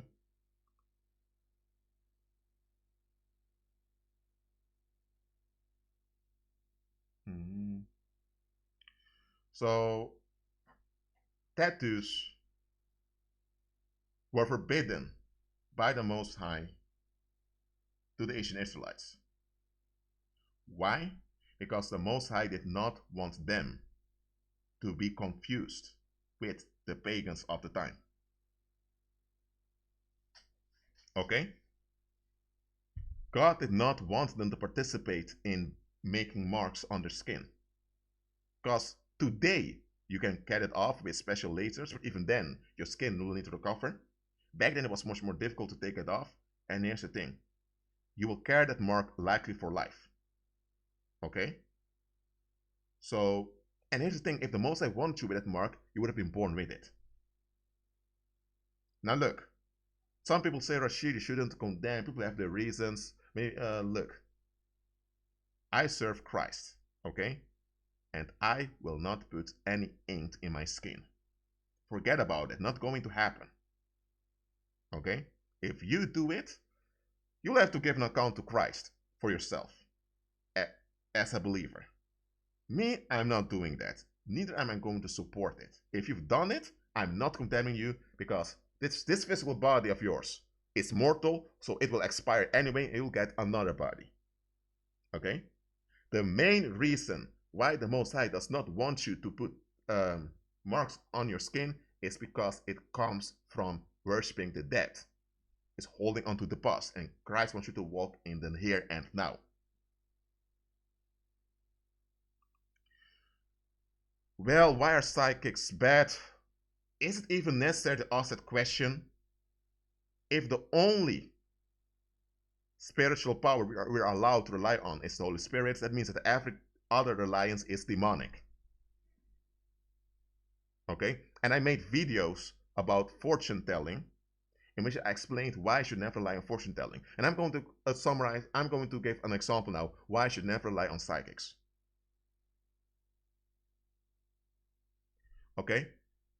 When you go to a psychic, what happens is that you put your trust in men, not God. And secondly, that man, that means that, or woman, can't help you because they're just human. It's the evil spirits, evil spirits behind the individual that will assist you. And those evil spirits will assist you, but they will assist you against Christ. Okay? Let's say that you need a job because you just graduated and you can't receive a student loan anymore, but you really need a job. And you don't want to go back to your parents, so you go to a psychic for help. And a psychic tells you, apply for that in that company and it will work. It's the demons that instructed you. What's going to happen? You follow the instruction and you'll get a job over there. But after 2 years, you have a burnout and you end up in a hospital and you lose everything because of the psychological pressure that destroyed your mental health. Because the job was very tough, but you didn't realize how tough the job was. Just over time, that took a toll on you. Now what happened there? What the demons told you worked, but it worked against you in the long run. That is what demons always do, and they have no other choice because they are parasites. They need to have anxiety to feed on. So they will always lead you where there's long-term anxiety. Demons will never lead you to safety. They may lead you away from physical danger so that your body will remain alive, but only for you to remain in a state of anxiety. So never go to psychics.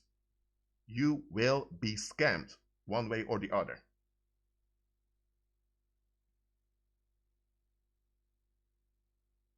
There's no such thing as a star assigned at birth. Okay? By the way, a star is a spirit being. Okay? Forget that teaching.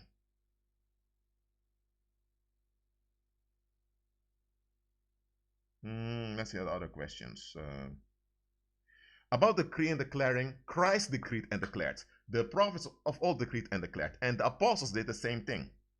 That's how you enforce righteousness on the earth, is by decreeing and declaring, backed up by the Holy Spirit. Because if you don't decree and declare nor pray, what can you do then? Then you only use the name of Christ in a religious way to feel good about yourself, and you don't actually walk in power. Such teachings intend to limit you as a believer. Okay? And here's the thing, that even people saying you need to value other people's wills, you should never go against other people's wills. For real? So if you have reprobates around, being negative, you should just put up with the danger they generate because they have a will?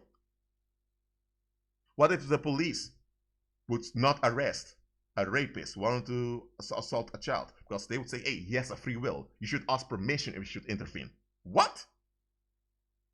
Stop worshiping human will. It's God's will that's legitimate. All other wills, to be legitimate, should be in line with Him. So you don't need to ask permission from others to walk in God's power. Because the earth belongs to the Lord anyway. If people come with free will teachings, they tell you you're not supposed to decree and declare because you will affect other people's lives, and maybe those people don't want to be affected, you should ask permission to be affected. Okay, listen to me. When there are criminals out there harming children or harming people, is the police going to ask permission to stop them or to bring them to jail? No, they'll be arrested because they're harming the community. Or if you are going outside to get fresh air and to do your run, just to physical exercise. Are you going to ask permissions if people around want to see you over there? No, right? Listen, do not let those fables of the world limit you in your walk by faith. Okay, don't allow it to happen. Well, you can look, the skin over here is quite soft, so you can wear earrings. Okay, there's nothing wrong with jewelry nor decoration. Okay, don't get me wrong, there's something wrong with it. But the reason is why. That's what you need to answer. Why?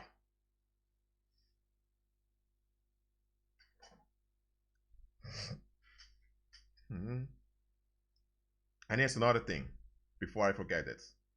Free will is a false doctrine by wizards so that people would remain self-entitled. People even go so far that they become self-destructive and you're not allowed to help them out nor stop them. If they don't want to help and they want to remain self-destructive, there's nothing you can do about it. They resist help, but you should take actions against them so their self-destruction doesn't harm the community. But now you even have people saying no, they want to be self-destructive, you should honor it, you should allow them to be self-destructive. Let's say you have people that are smoking, okay? Smoking is quite unhealthy. You're limiting your quality of your life. And if others see this behavior and mimic it, they'll be harmed also. So that's why you have campaigns against smoking. But now you have people that say, you shouldn't force people not to smoke. It's their choice. Okay, even if they make a choice, that choice affects the community. They should consider the community. Just because they have a will doesn't mean they have a right to will whatever they will, and people just have to put up with that will. That's what free will is about, and that's not biblical at all. Even the governments out there don't believe in this free will stuff. You can be in your apartment that you've rented, and you use the internet to target and harm other people. They come, they arrest you, and you lose that house. If you have a child and you abuse a child, you're finished. If you have drugs in your apartment, that's like cocaine or whatever, they come all the way to your house and arrest you because you have it in your house. You can say, well, it's my house, I paid, it's my privacy. They won't want to hear it because they don't believe in those myths. Common people do. So when you have churches that keep holding on to free will, that church is likely run by a warlock or maybe a wizard in himself. Okay?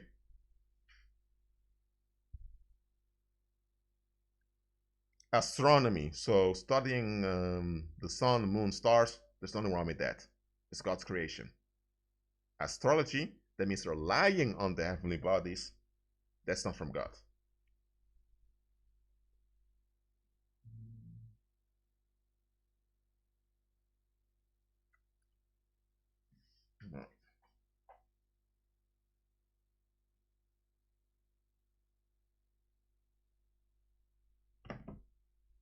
Okay, let me look at some other questions.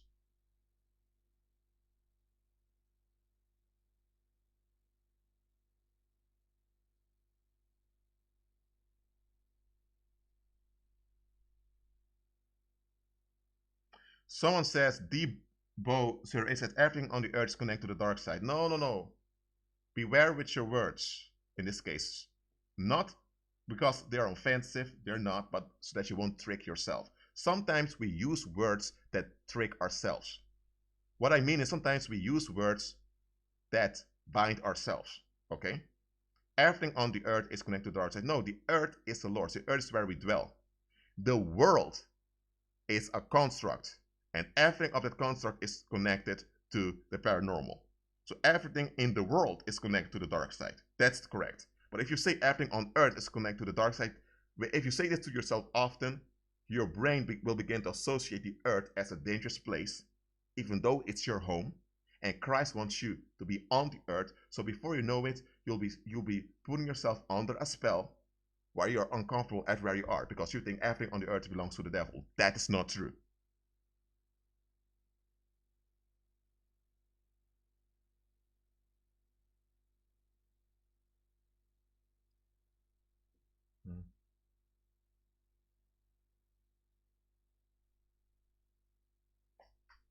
Okay.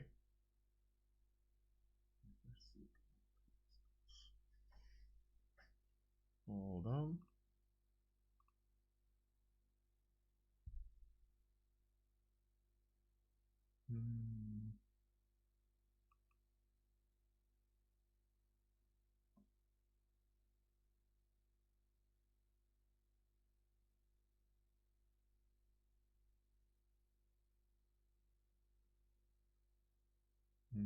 Okay.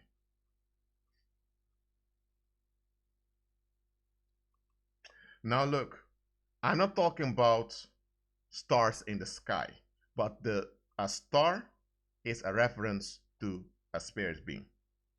Okay, to heavenly beings. That's what it is. Debo08, I'm not looking down on you, I'm not condemning you, I'm just correcting you in Christ to prevent you from trapping yourself. And it's another thing that believers need to unlearn is trapping ourselves. Okay?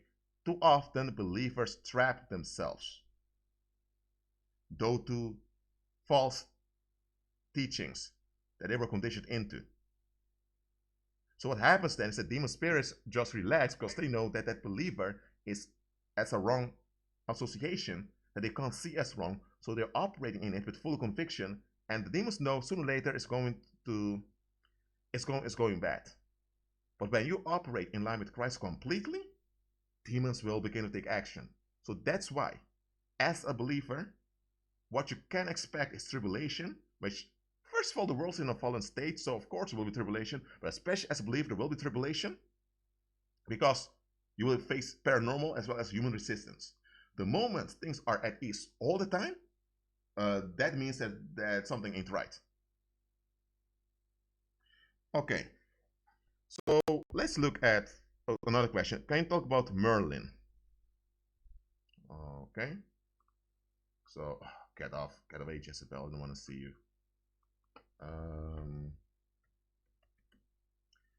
When people think of Merlin, they think about the legend of King Arthur. And you have this young actor that they put to play it in a modern day creation. Who was the real historical Merlin to begin with?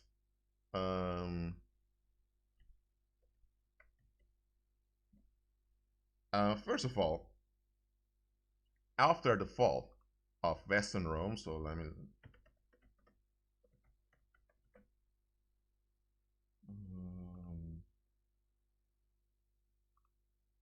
after the fall of the Western Roman Empire, you can see it over here.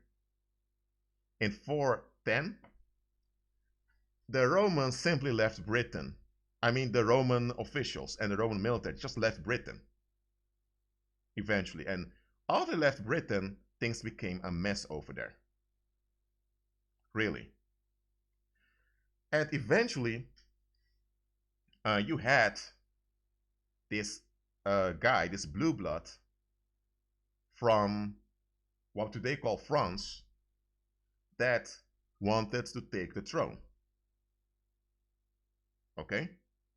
But he also longed to take over Britain and unify Britain, because Britain was in a mess then. You know, Britain was in a chaos. There was nothing left of the Roman luxury and glory anymore. So this guy made a deal with a marine spirit. Likely it was Neptune he made a deal with. Okay, I don't care which demon spirit, marine spirit he did with, but he made a deal. And the marine spirits assisted him in his finances. They gave him a financial boost so they could finance its conquest of Britain. And this guy was nicknamed Merovouche, which means he's from the sea. And this guy had a wizard that assisted him. Okay? And he eventually took over the British Isles, and he was already a ruler in what they call France. But due to greed, he mismanaged his realm so much that the wizard that supported him turned against him, said it's better for him to be gone. So he was blood sacrificed. Okay? That's the history of Merlin.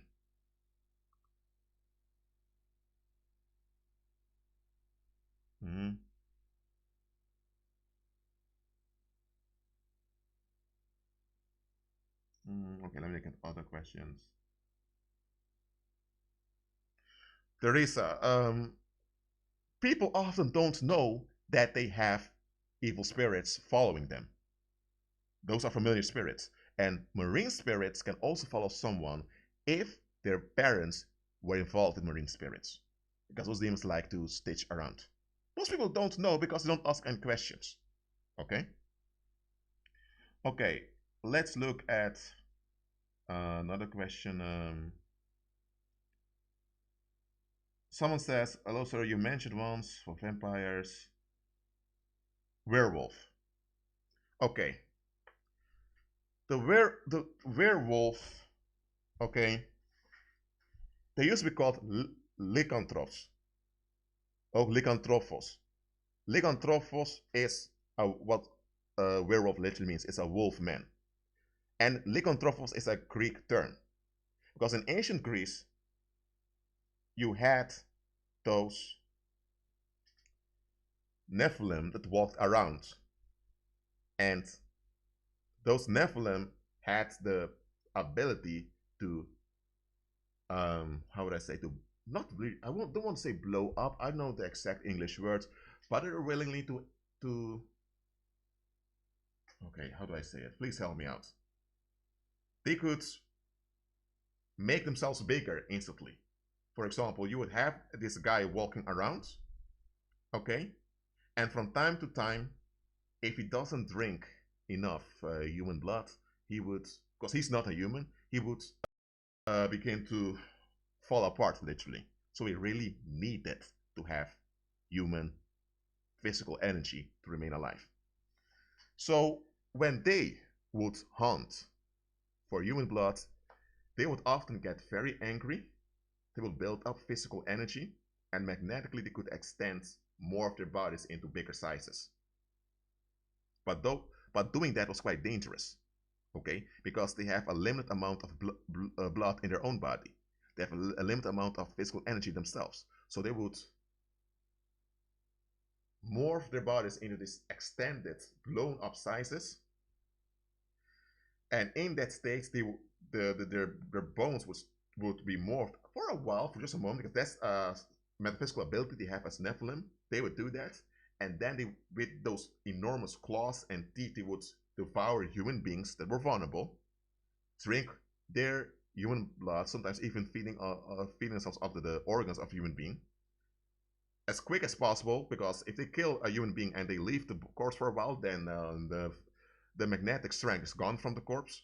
So while someone is alive, they would bite the individual, suck out all the blood, and then they would feed on the organs, and then they would return back to their human-like shape, which is their normal shape, and then they could walk around at ease for maybe a month or two, and then they need to feed again. That's the lycanthrope, or in English called the werewolf. It doesn't depend on the full moon. The reason they put the myth of the full moon in that history is because the moon operates in a cycle, okay? And those lycanthropes really needed to feed off of human energy, okay? So from time to time, in cycles, they would hunt on human beings. That's a werewolf. And they were hunted upon by the ancient Greeks, okay? So they weren't loved, okay?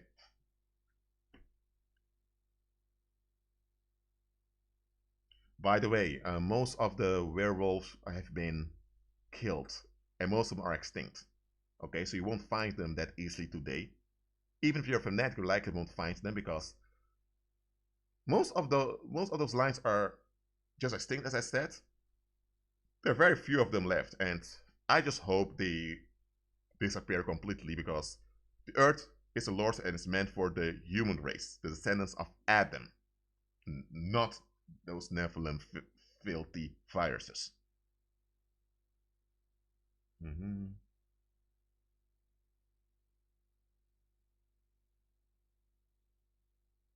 Okay, are there any more questions?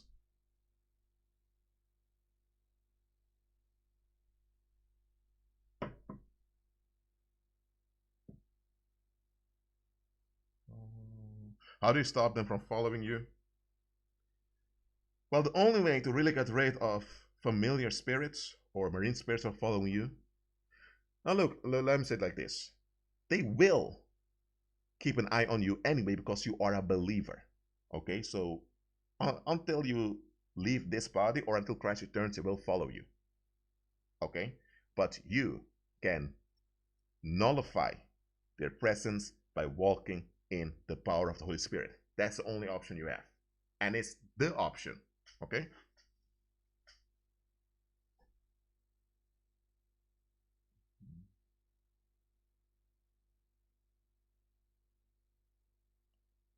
Now, let me see.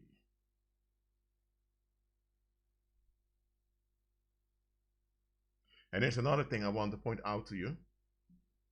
If you still rely on mainstream media for direction in your life, then you are receiving divination. Because those mainstream media corporations, they are led by warlocks, and they, just like when you go to a fortune teller, they will give you directions to keep you away from Christ. And sometimes they will even fake a news event just to trigger people. They do it. Some do it more than others, but that is their job. That's why it's called media. A medium is someone that consults familiar spirits. Media are multiple mediums. So mainstream media simply means the common established fortune tellers directing you. That's what the mainstream media is. Okay? So don't follow mainstream media. Even if they report something that's true, even if a real tragedy or a terrorist attack happened, by the way, the terrorist attacks, if they're not crime incidents by people, because you have people that lose their minds and attack people, yeah, that happens. But often when that happens, they don't report on it. They will often only report their own rituals they've conducted. So even when a real terrorist attack happens, when they report about it, they will do it in a ritual manner with just to hypnotize you. That's how they do it.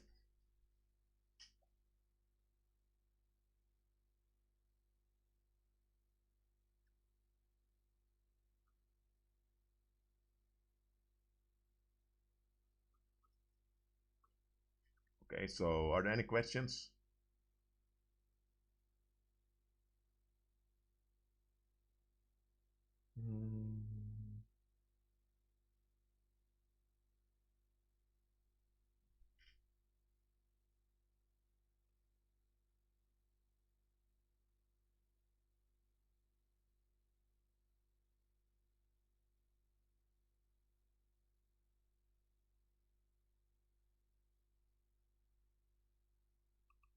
Look, just because you're born again doesn't mean everything becomes at ease. Look, if your father was a wizard or a handler, that means you grew up in a demonic infested environment.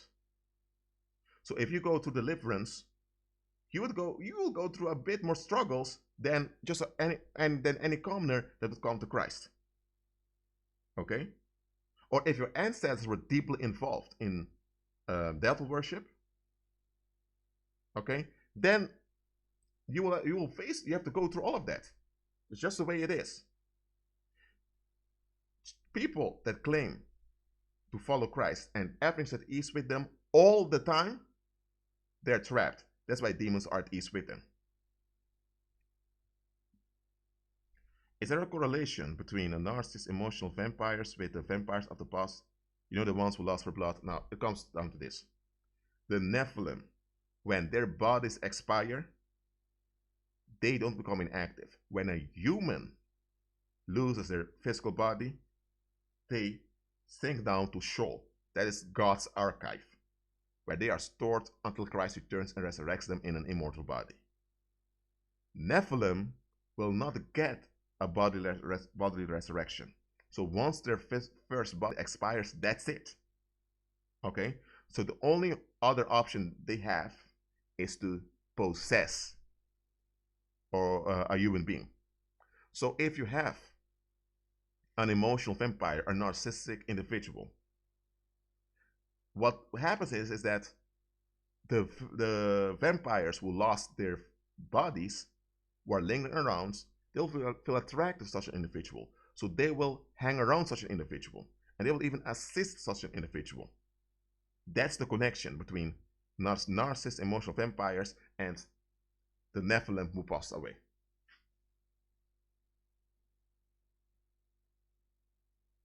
That's why it's very important to examine who you allow to remain close to you. Because some people are sent by Nephilim to be around you. It's not just the fallen angels that send people that arrange it. Nephilim are also active. Because those Nephilim also want worship and to be so.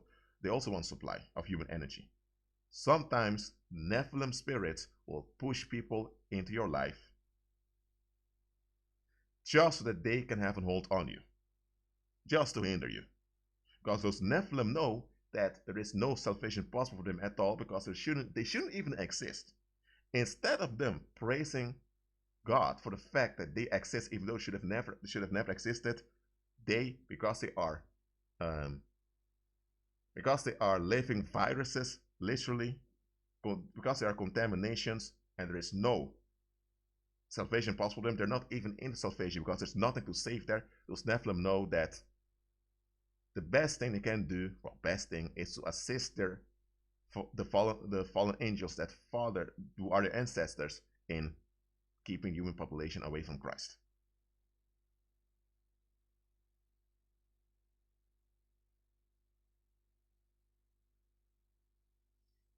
Now look, it comes down to this. This is for Sabrina Martin, who asked a question. As a believer, you can never expect to be left alone by the world. Okay, so if, for example, you have relatives who are haunting you, make sure you get away from them. If necessary, relocate to another country or to another place. Okay? You don't have to put up with demonic presence nor with demonically infested people. Just realize you will always have some. If it's not your relatives, it will be someone else being pushed towards you. That's how it goes.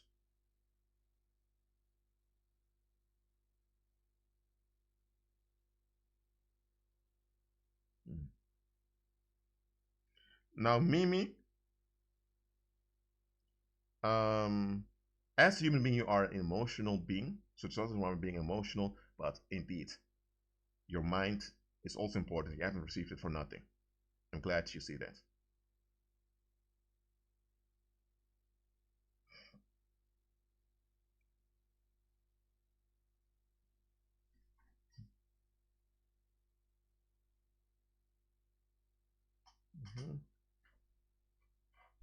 And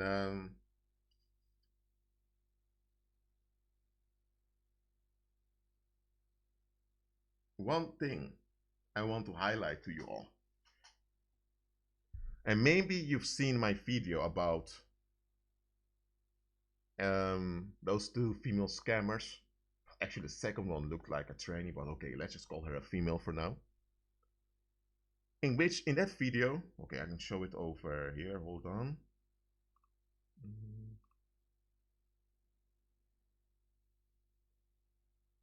I made a video, I don't know if you've seen it, about Anna Delvey and Elizabeth Holmes. And what I explained in that video was that those scammers trusted on the charm they were using. And they got very far. Eventually, they were caught because of their narcissistic spending and because they were not careful in how they masked their scams. But let me say like this. When you're scamming people out of their money, some people, if you scam them just a few cents, they will hit you. Some people can't handle the fact that you've robbed them financially, so they'll come after you. And if you rob certain people, they will hire a hitman after you. So these scammers knew the risk that if they get involved in this financial scamming, that eventually will catch up to them and they may even lose their lives. Or even the lives of their relatives may be in danger. But you know what? They trusted on the charm that they were operating in, and they continued. They made big steps. And now you have believers who have the Holy Spirit, so we don't have to make such big steps. We just decree and declare and make small steps in the physical, and miracles happen. But you have many believers who don't walk in the power because they're too afraid to offend the free will, or let's say just the will of some creature who doesn't honor Christ. Even though Christ is the Lord of the earth and the earth belongs to the Lord,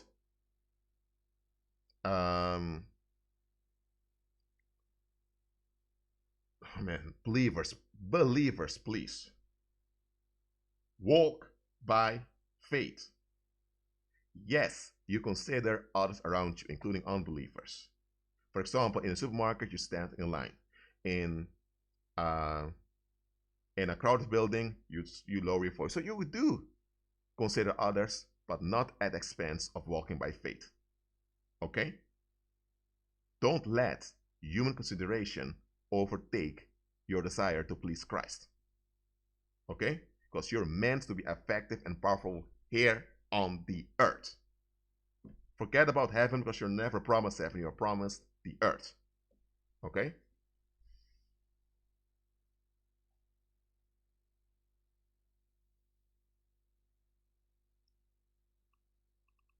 Near here told the truth, Sabrina. You don't have to tolerate predators. Keep safe distance and decree against their attacks in Jesus' name. Amen. That's how it ought to go. Someone else asked, how do you deal with organized stalking by the government and the military? Well, this, in a previous live stream I did yesterday, I mentioned also, and I'm going to mention it again. The same way you deal with psychic stalking by evil spirits, you shake it off of you by walking in the power, by remaining active. That's how you do it with physical stalking also. Because that physical stalking is only intended to cause fright into you. That's all it is.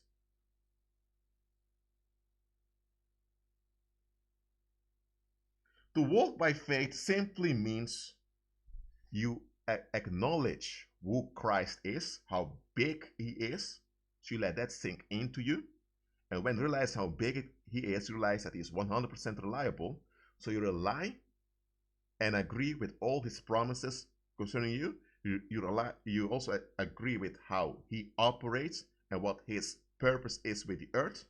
And then, based on this confidence and what's provided for you in the resurrection of Christ's body, you now walk. You make steps in daily life. You are spiritually active through prayer, decrees, declarations, and fasting. You do that before you make any decision, any step in life, but you do make steps. So you walk in the power. Yes, you have your natural weaknesses, including the fact that your body is mortal, but that doesn't stop you, because Christ wants you in this weak stage so that his strength is magnified through your weakness. So instead of with the paranormal, that you see compensation for your natural vulnerability, in Christ, your natural vulnerability is ordained for Christ's strength to be magnified through you.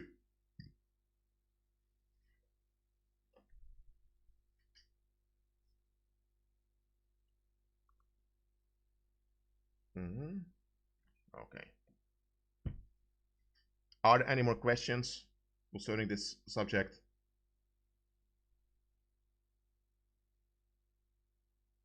Okay, there's one more thing I need to mention.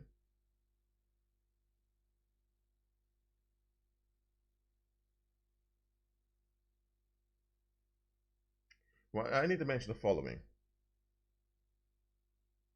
When you're dealing with, let me say it like this. What Christ wants to get rid of you is self-reliance and self-effort. Self-effort means you do everything by your own bodily and mental strength. That will exhaust you sooner or later, because your own bodily and your own bodily strength and your mental strength can't sustain you, because your body needs food in order to recharge, and your mind is has its limitations. So Christ wants you out of self-reliance, so that with your body and your soul abilities, you glorify him by operating in his strength. So you will still need to eat, drink, sleep enough, and do all of that. your body will still be vulnerable and mortal, but his strength in that body will be magnified through you walking in that strength. And when you unlearn self-reliance, you'll be far more compassionate with other people, and you'll be able to relate better and healthier to other people. Because when you walk in self-reliance, eventually you'll become toxic without you being aware of it. And when you're toxic, especially as a female, predators like to hunt on you. So learn to walk by faith. That's very important.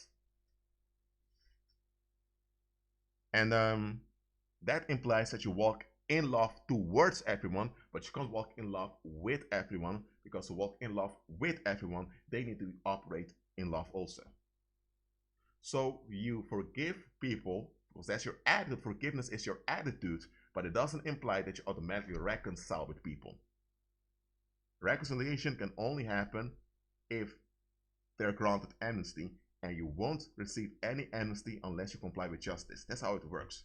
Even with these satanic governments in the world, it works like that. A criminal can be freed from all prosecution and the prison sentence, or even execution and all charges, or even his record, if he complies with the legal system. Not that Christ has a legal system, I'm not talking about that, but what I'm saying is, even in the world, a criminal cannot, or terrorist cannot just comply with harm on the community and persist in it and expect to be left alone. Not going to happen. Okay.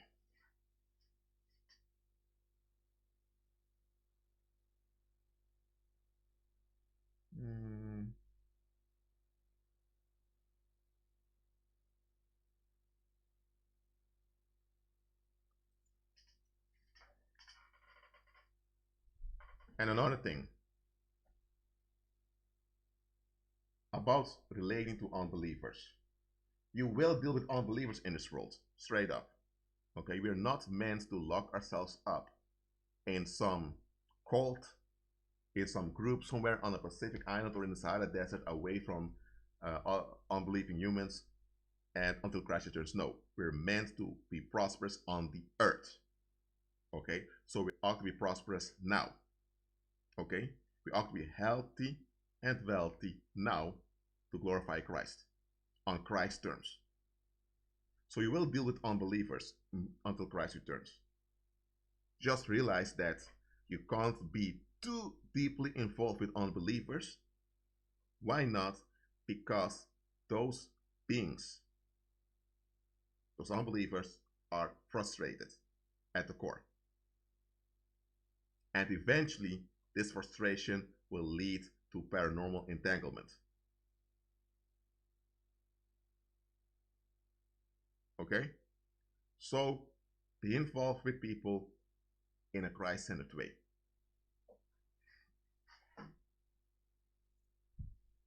This Jeff Epstein, well, he was just a common sexual predator.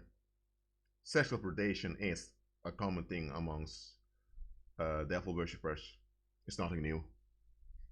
I don't want to give that guy who allegedly took his own life, and we don't even have any evidence of that, but I don't give him too much attention, too much credit, because he's not worth it.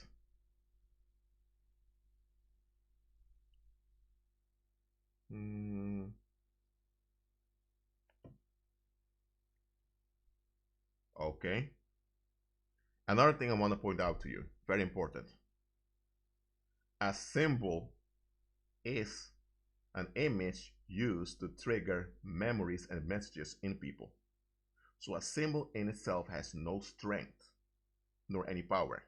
It's the association people have with it that's powerful, but not the symbol itself. Now, some symbols are specifically designed for devil worshippers, like the pentagram. Even though you have 5-pointed figures in nature, okay, that exists. Well, 5 points. Well, you have shapes that look like the pentagram inorganically. For example, if you slice open an apple, you may see some place where the pits are. But the pentagram, for example, is designed especially for witches. Okay. Then you have the pyramid, which is another symbol specially designed for the pagans. Okay. So those symbols in themselves don't have any power in them, but they do have they are effective to cause association. For example, if you put a pentagram on your house, for example, that pentagram in itself is just a pentagram. But evil spirits will see it and become curious. Pagans will see it and begin to feel comfortable around your house. So it does attract association. That's why you can better avoid the pentagram. Not because the pentagram itself has power, it doesn't, but it's the associative effect that it has.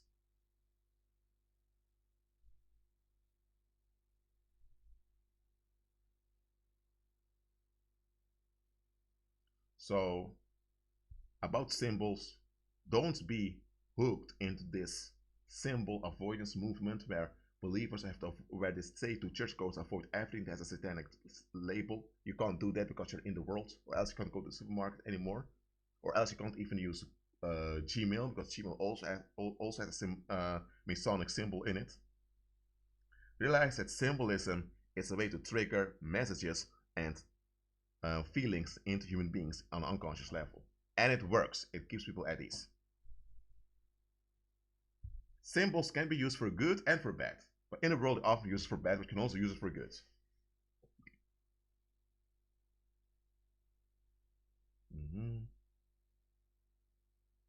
Ruth, you will be able to play back this video anytime you want to check what we've discussed.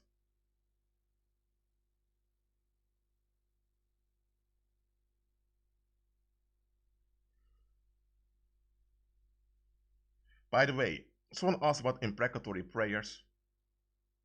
An imprecatory prayer is a prayer against predators who are harming the community. So it's not a personal revenge thing, okay?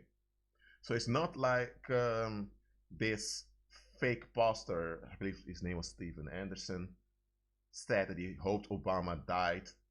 I believe he wanted Obama to die from cancer or some other thing. He hoped Obama died as soon as possible. And he even, I believe, prayed that homosexuals will die. That's not imprecatory prayer. That's just, I mean, I don't know how to say that in a polite way, but okay, I leave it at that. An imprecatory prayer is a prayer to shut down predators and evildoers that are destroying the community. Not because you want to see harm happen to them, but because you want to secure the community. So if you are using imprecatory prayers or imprecatory decrees, and suddenly people are ruined around you, then you know that they were involved in the enforcement of harm on the community. Did you harm them? No, you didn't. They were involved in harm, which they shouldn't have been to begin with, and because they refuse to let it go, your imprecatory prayers shut them down. Okay?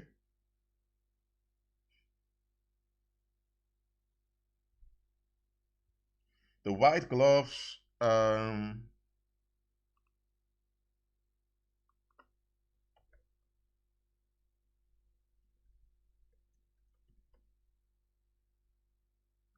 okay, get it away, Santa Claus. I don't want to see you.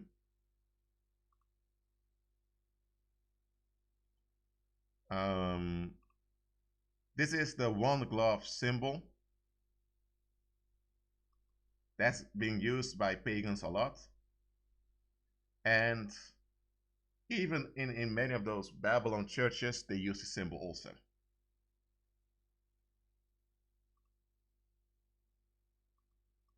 It means relying on the hidden hand. That's what it comes down to.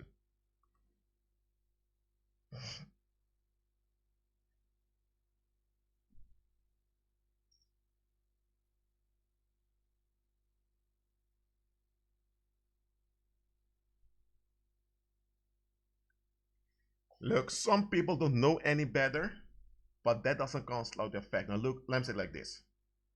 If you want to wash your car and you use bleach, that may go wrong depending on what type of car you have. Even if your intention is pure because you just want to wash your car, if you use the wrong thing, the results are going to be disastrous.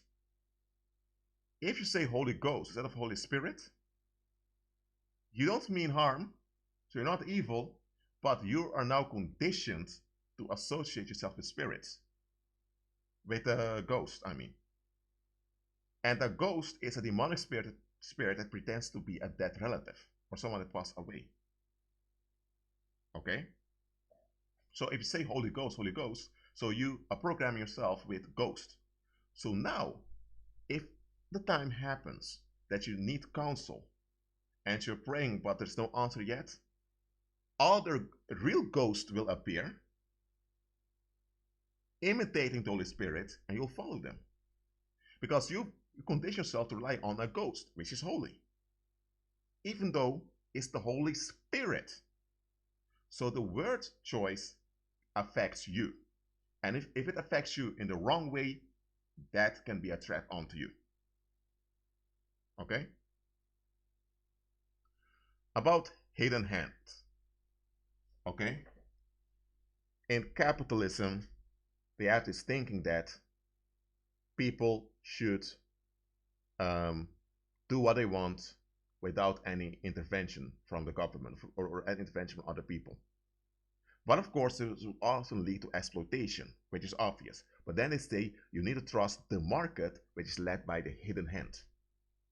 Whose hidden hand are they talking about? It's not God's hand.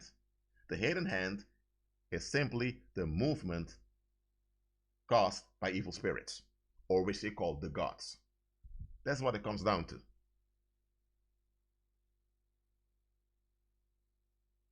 So people that make demonic contracts and eventually they live a rich lifestyle, they will say it's the hidden hand that caused it. In a way to say that they are not responsible for what's going on.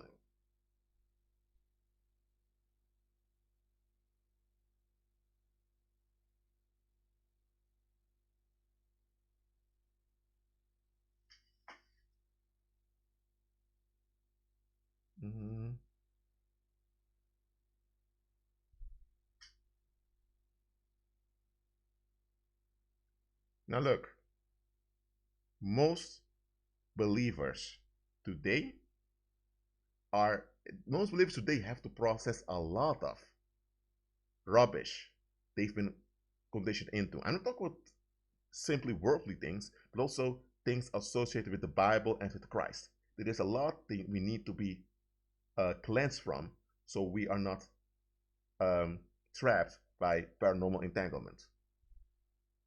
And I already said, believers can assemble together with or without a building.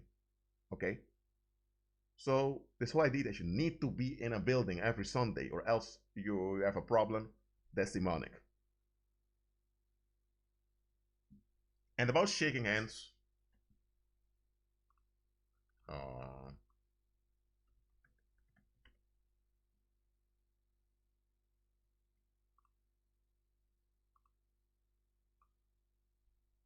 I'll explain where shaking hands come from. In ancient times, men, often elders, used to place their hands on younger ones to encourage them. And while doing that, they would give some energy shocks to the younger individual to boost them. So if you have had a younger man that felt a bit depressed, his father or some other leading male figure would come and lay hands on him and say, "Come on." And that's by laying the hands, you would empower the individual by giving them a power shock. Later, this was translated into shaking hands. Okay? This is something men do to give the other who maybe needs some encouragement an energy shock to boost them. Okay? It's a male thing. Because males are heavy, intense creatures, energetically speaking, and males have a big energy field, so males can handle that shock. Females, This is not meant for females. That's why in the Islamic world, there are many men that say they don't shake hands with women. Why? Because they know that shaking hands is meant to give the other one a power boost. And the Muslim man take on meant, why should I give a woman a power boost if it's a shock of male energy I'm giving her? She's not designed to have that. If she wants male energy, she should get natural, non-sexual attention from the community, and from her husband she will get sexual attention. But what business do I have in giving a power shock to encourage a woman? She's not meant to be a leader nor have a leading role in the community apart from male supervision to begin with. So that's why you have Muslim people that don't shake hands with women. And here's the thing, the hands of females are often smaller than men, much softer, so it doesn't even feel good to give them a energy shock. It doesn't feel right.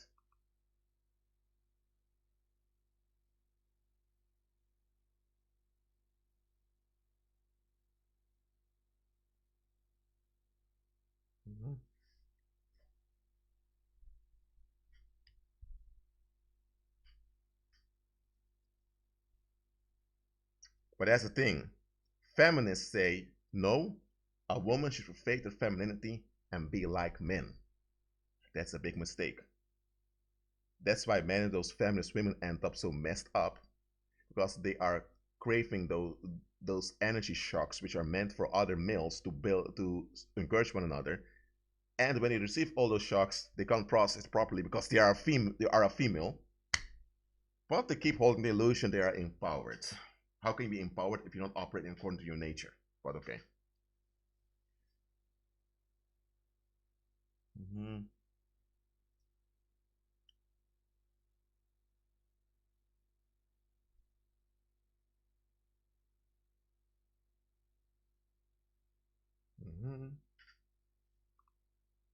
Take this away.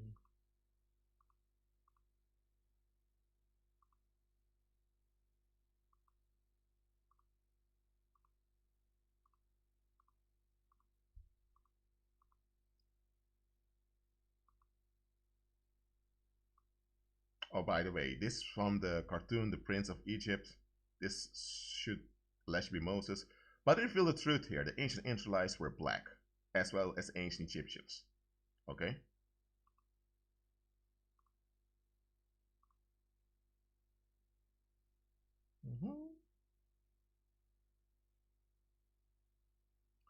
Okay, are there any more questions, believers?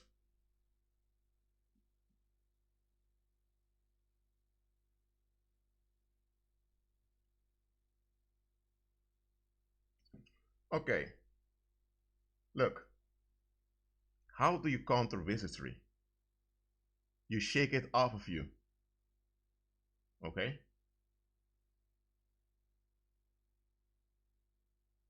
You shake it off of you by keep walking by faith, by being active on the earth.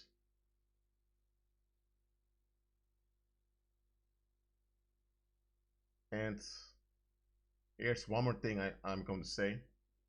Your compassion, your empathy for others ought to be Christ-centered, lest predatory people take advantage of you. So you should have empathy, sympathy, and compassion on others, pity in the right context. Of course you should, but let it be Christ-centered.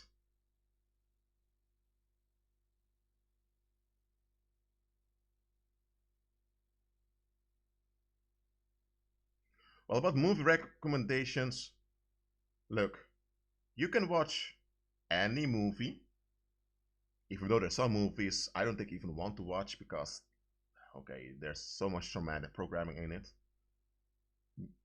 But you can just watch any movie you want on Netflix or whatever. But now that you are awake to about the paranormal things, you'll look different at those movies. You can watch them for leisure, but while you're watching for leisure, you will register things. And sometimes you'll even learn from them because they're revealing things onto you.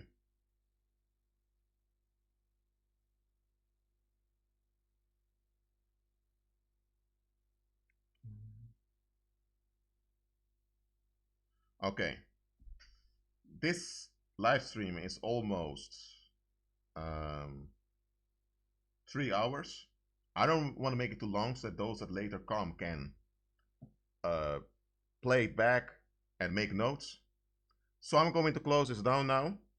Remember, keep agreement with Christ and never seek after the help from wizards.